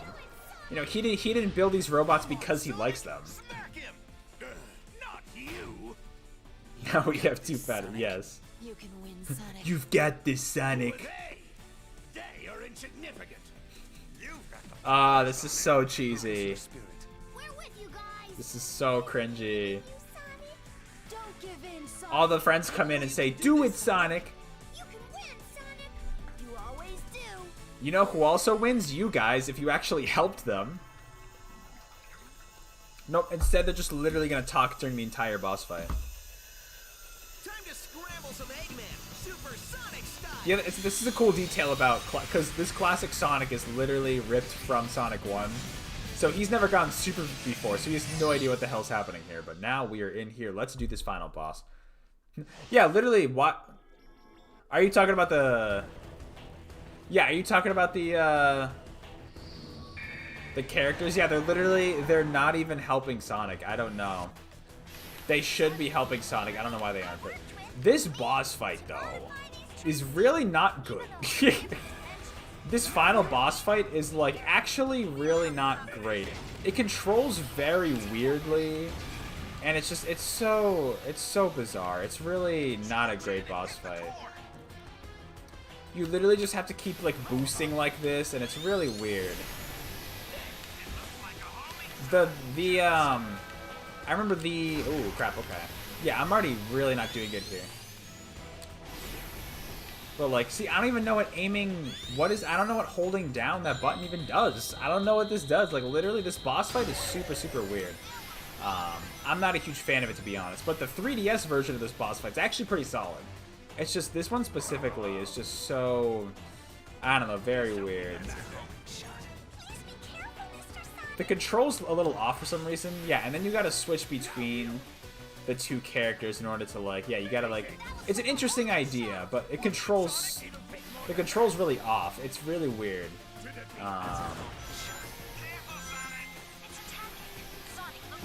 Crap, okay. I don't even know how to avoid that. Oh, there we go. Hold up. I kind of got close to the core there. There we go. I'm actually hitting the core. I don't know if I've ever hit his core.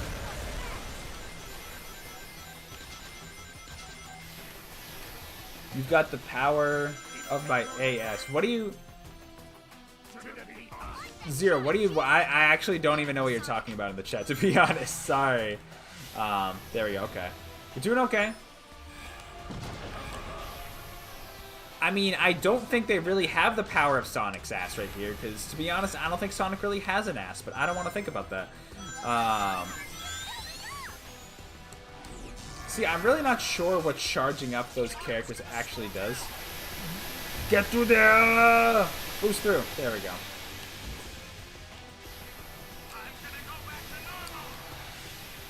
There we go. Okay. I've got plenty of rings now, which is good, but I'm about to... I just got demolished by, like, every projectile. Hit him in the balls. Yeah, every men's weakness, you're right. Hey, it's a legit weakness. Yeah, it's a legit thing. You got a point there. I hate it when he does this, too. Like, when they slow down time like this. And switching between the characters doesn't really do anything there. It's still, yeah, super slow. But just yeah, it's just this boss fight is just really, like, I don't even know how you avoid his attacks here. I've never figured it out, to be honest. I've never really figured out how to like, actually, is this the Matrix? It kind of looks like it. You're right, in a way it does. It's funny. Okay, we're getting close, I think. I want to say. Oh, this part, right. Right, okay. Yeah, we gotta do this thing. Okay, this is the end, I think. Yeah, go crazy. See, and they played the Sonic 4 music. I don't know why. Like, why did they decide the Sonic 4 music here? I genuinely don't know. Really, really weird choice, but there we go. That is the end of the boss fight there. That was probably an S rank, though, but it's such a dumb boss fight. I'm sorry. That version of the boss fight is really just weird and controls very strangely. I don't like it, personally. There we go. That's it. We did it. That was actually... I've had a lot more trouble with that boss fight in the past. I think when I was younger, just trying to figure out what the hell to do. There's so many of his attacks that I don't know how to avoid, because in that fight specifically, both Supersonics move super, super slowly. It's just really hard to control, but the 3DS version is actually pretty solid. Blaze has fire powers, Silver has Psycho Mind things, so why stand there? Yeah, I don't know. Zero, I couldn't tell you. They're just kind of standing there not doing anything.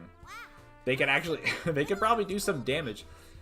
You know, honestly, what Silver could have done with his Psycho powers is literally, like, take the Eggmans away from the Time Eater. And then, I don't know what that would do, because the Time Eaters get the Time Eater out of their control. That would probably screw things up, though. I don't know. I don't think so. I don't know. I don't know. You can't think too much about it. It's very simple. Watch him. Look, he did a boost. Sonic did a boost. I'm not gonna lie, these cutscenes, I think, yeah, they look fine in the recorded footage, but they look really very pixelated because I'm running this on a 4K monitor, and that is pixelated as hell. Bye, Sonic. And Tails. Love classic Tails, adorable. Enjoy your future. It's gonna be great. great. Nope. That is such... That line right there where Modern Sonic says, enjoy your future, it's gonna be great. That line is so... I've seen so many jokes with that used because, you know, considering the quality of a lot, especially a lot of the modern Sonic games, but... Yeah, guys, don't mind me. I'll fight this big-ass thing. You just stand there. Yeah, I don't know. That's the weird thing. All these characters come in at the end, and I get it's supposed to be like you rescued all these characters, like here to support Sonic, but yeah. They've done shit before. I mean, they could have had Tails and Knuckles gone super like in Heroes. At least they did something there. You know, they have super forms. What about Shadow? What about Silver? They have super forms. What about Blaze? She has, well, okay, no. Blaze would need the Soul Emeralds to turn into her Burning Blaze form, so that probably wasn't possible at the time, but... The other thing, I love this credit sequence because it's directly calling back to the Genesis games did this thing where, you know, the credit sequence would go through all the different acts in the game and have little snippets of the songs from each one, and so that's exactly what this one's doing, so super, super cool. And they're showing the footage from the original games, too. And the infamous drowning and chemical plant scene. Overall, this game is really good. Is it perfect? No. I mean, honestly, is there a perfect game? Let's be real. But, like, oh yeah, Sonic and Knuckles, the best one. Sonic 3 and Knuckles, really great game. But overall, yeah, really solid game.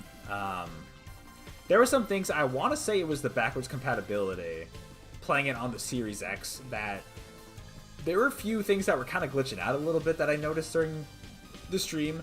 Not completely game-breaking, but, like...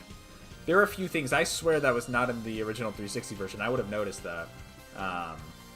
Or, I mean, it's been a while since I played this game in full, so maybe it was there the whole time and I just didn't realize, but... Yeah, overall, pretty good game, I will say. Yes!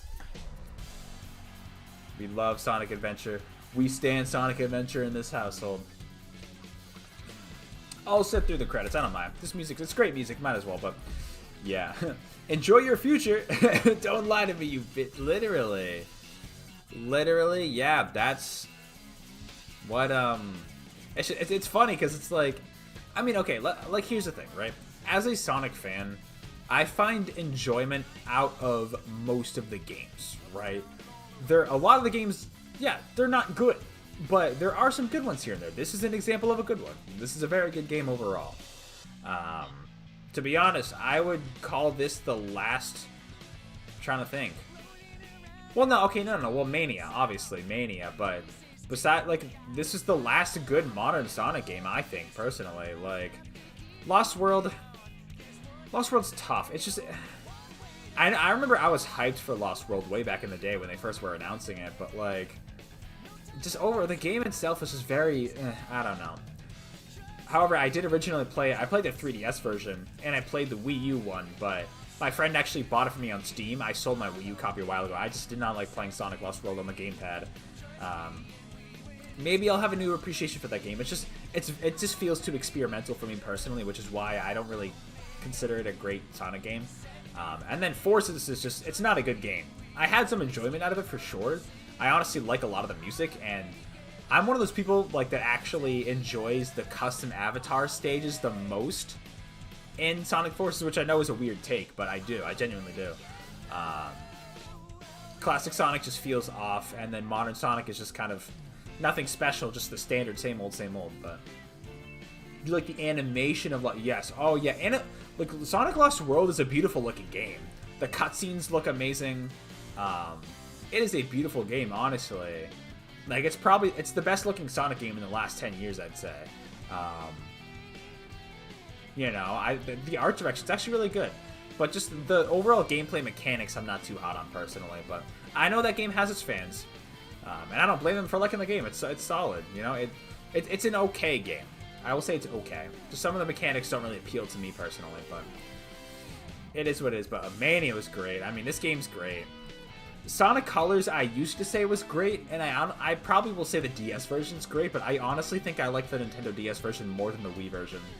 Like, after I played the Wii version finally, like maybe 5 years ago, I was just like, it's okay. And then we got Sonic 06, which, honestly, I loved Sonic 06 growing up. I'll admit that I did.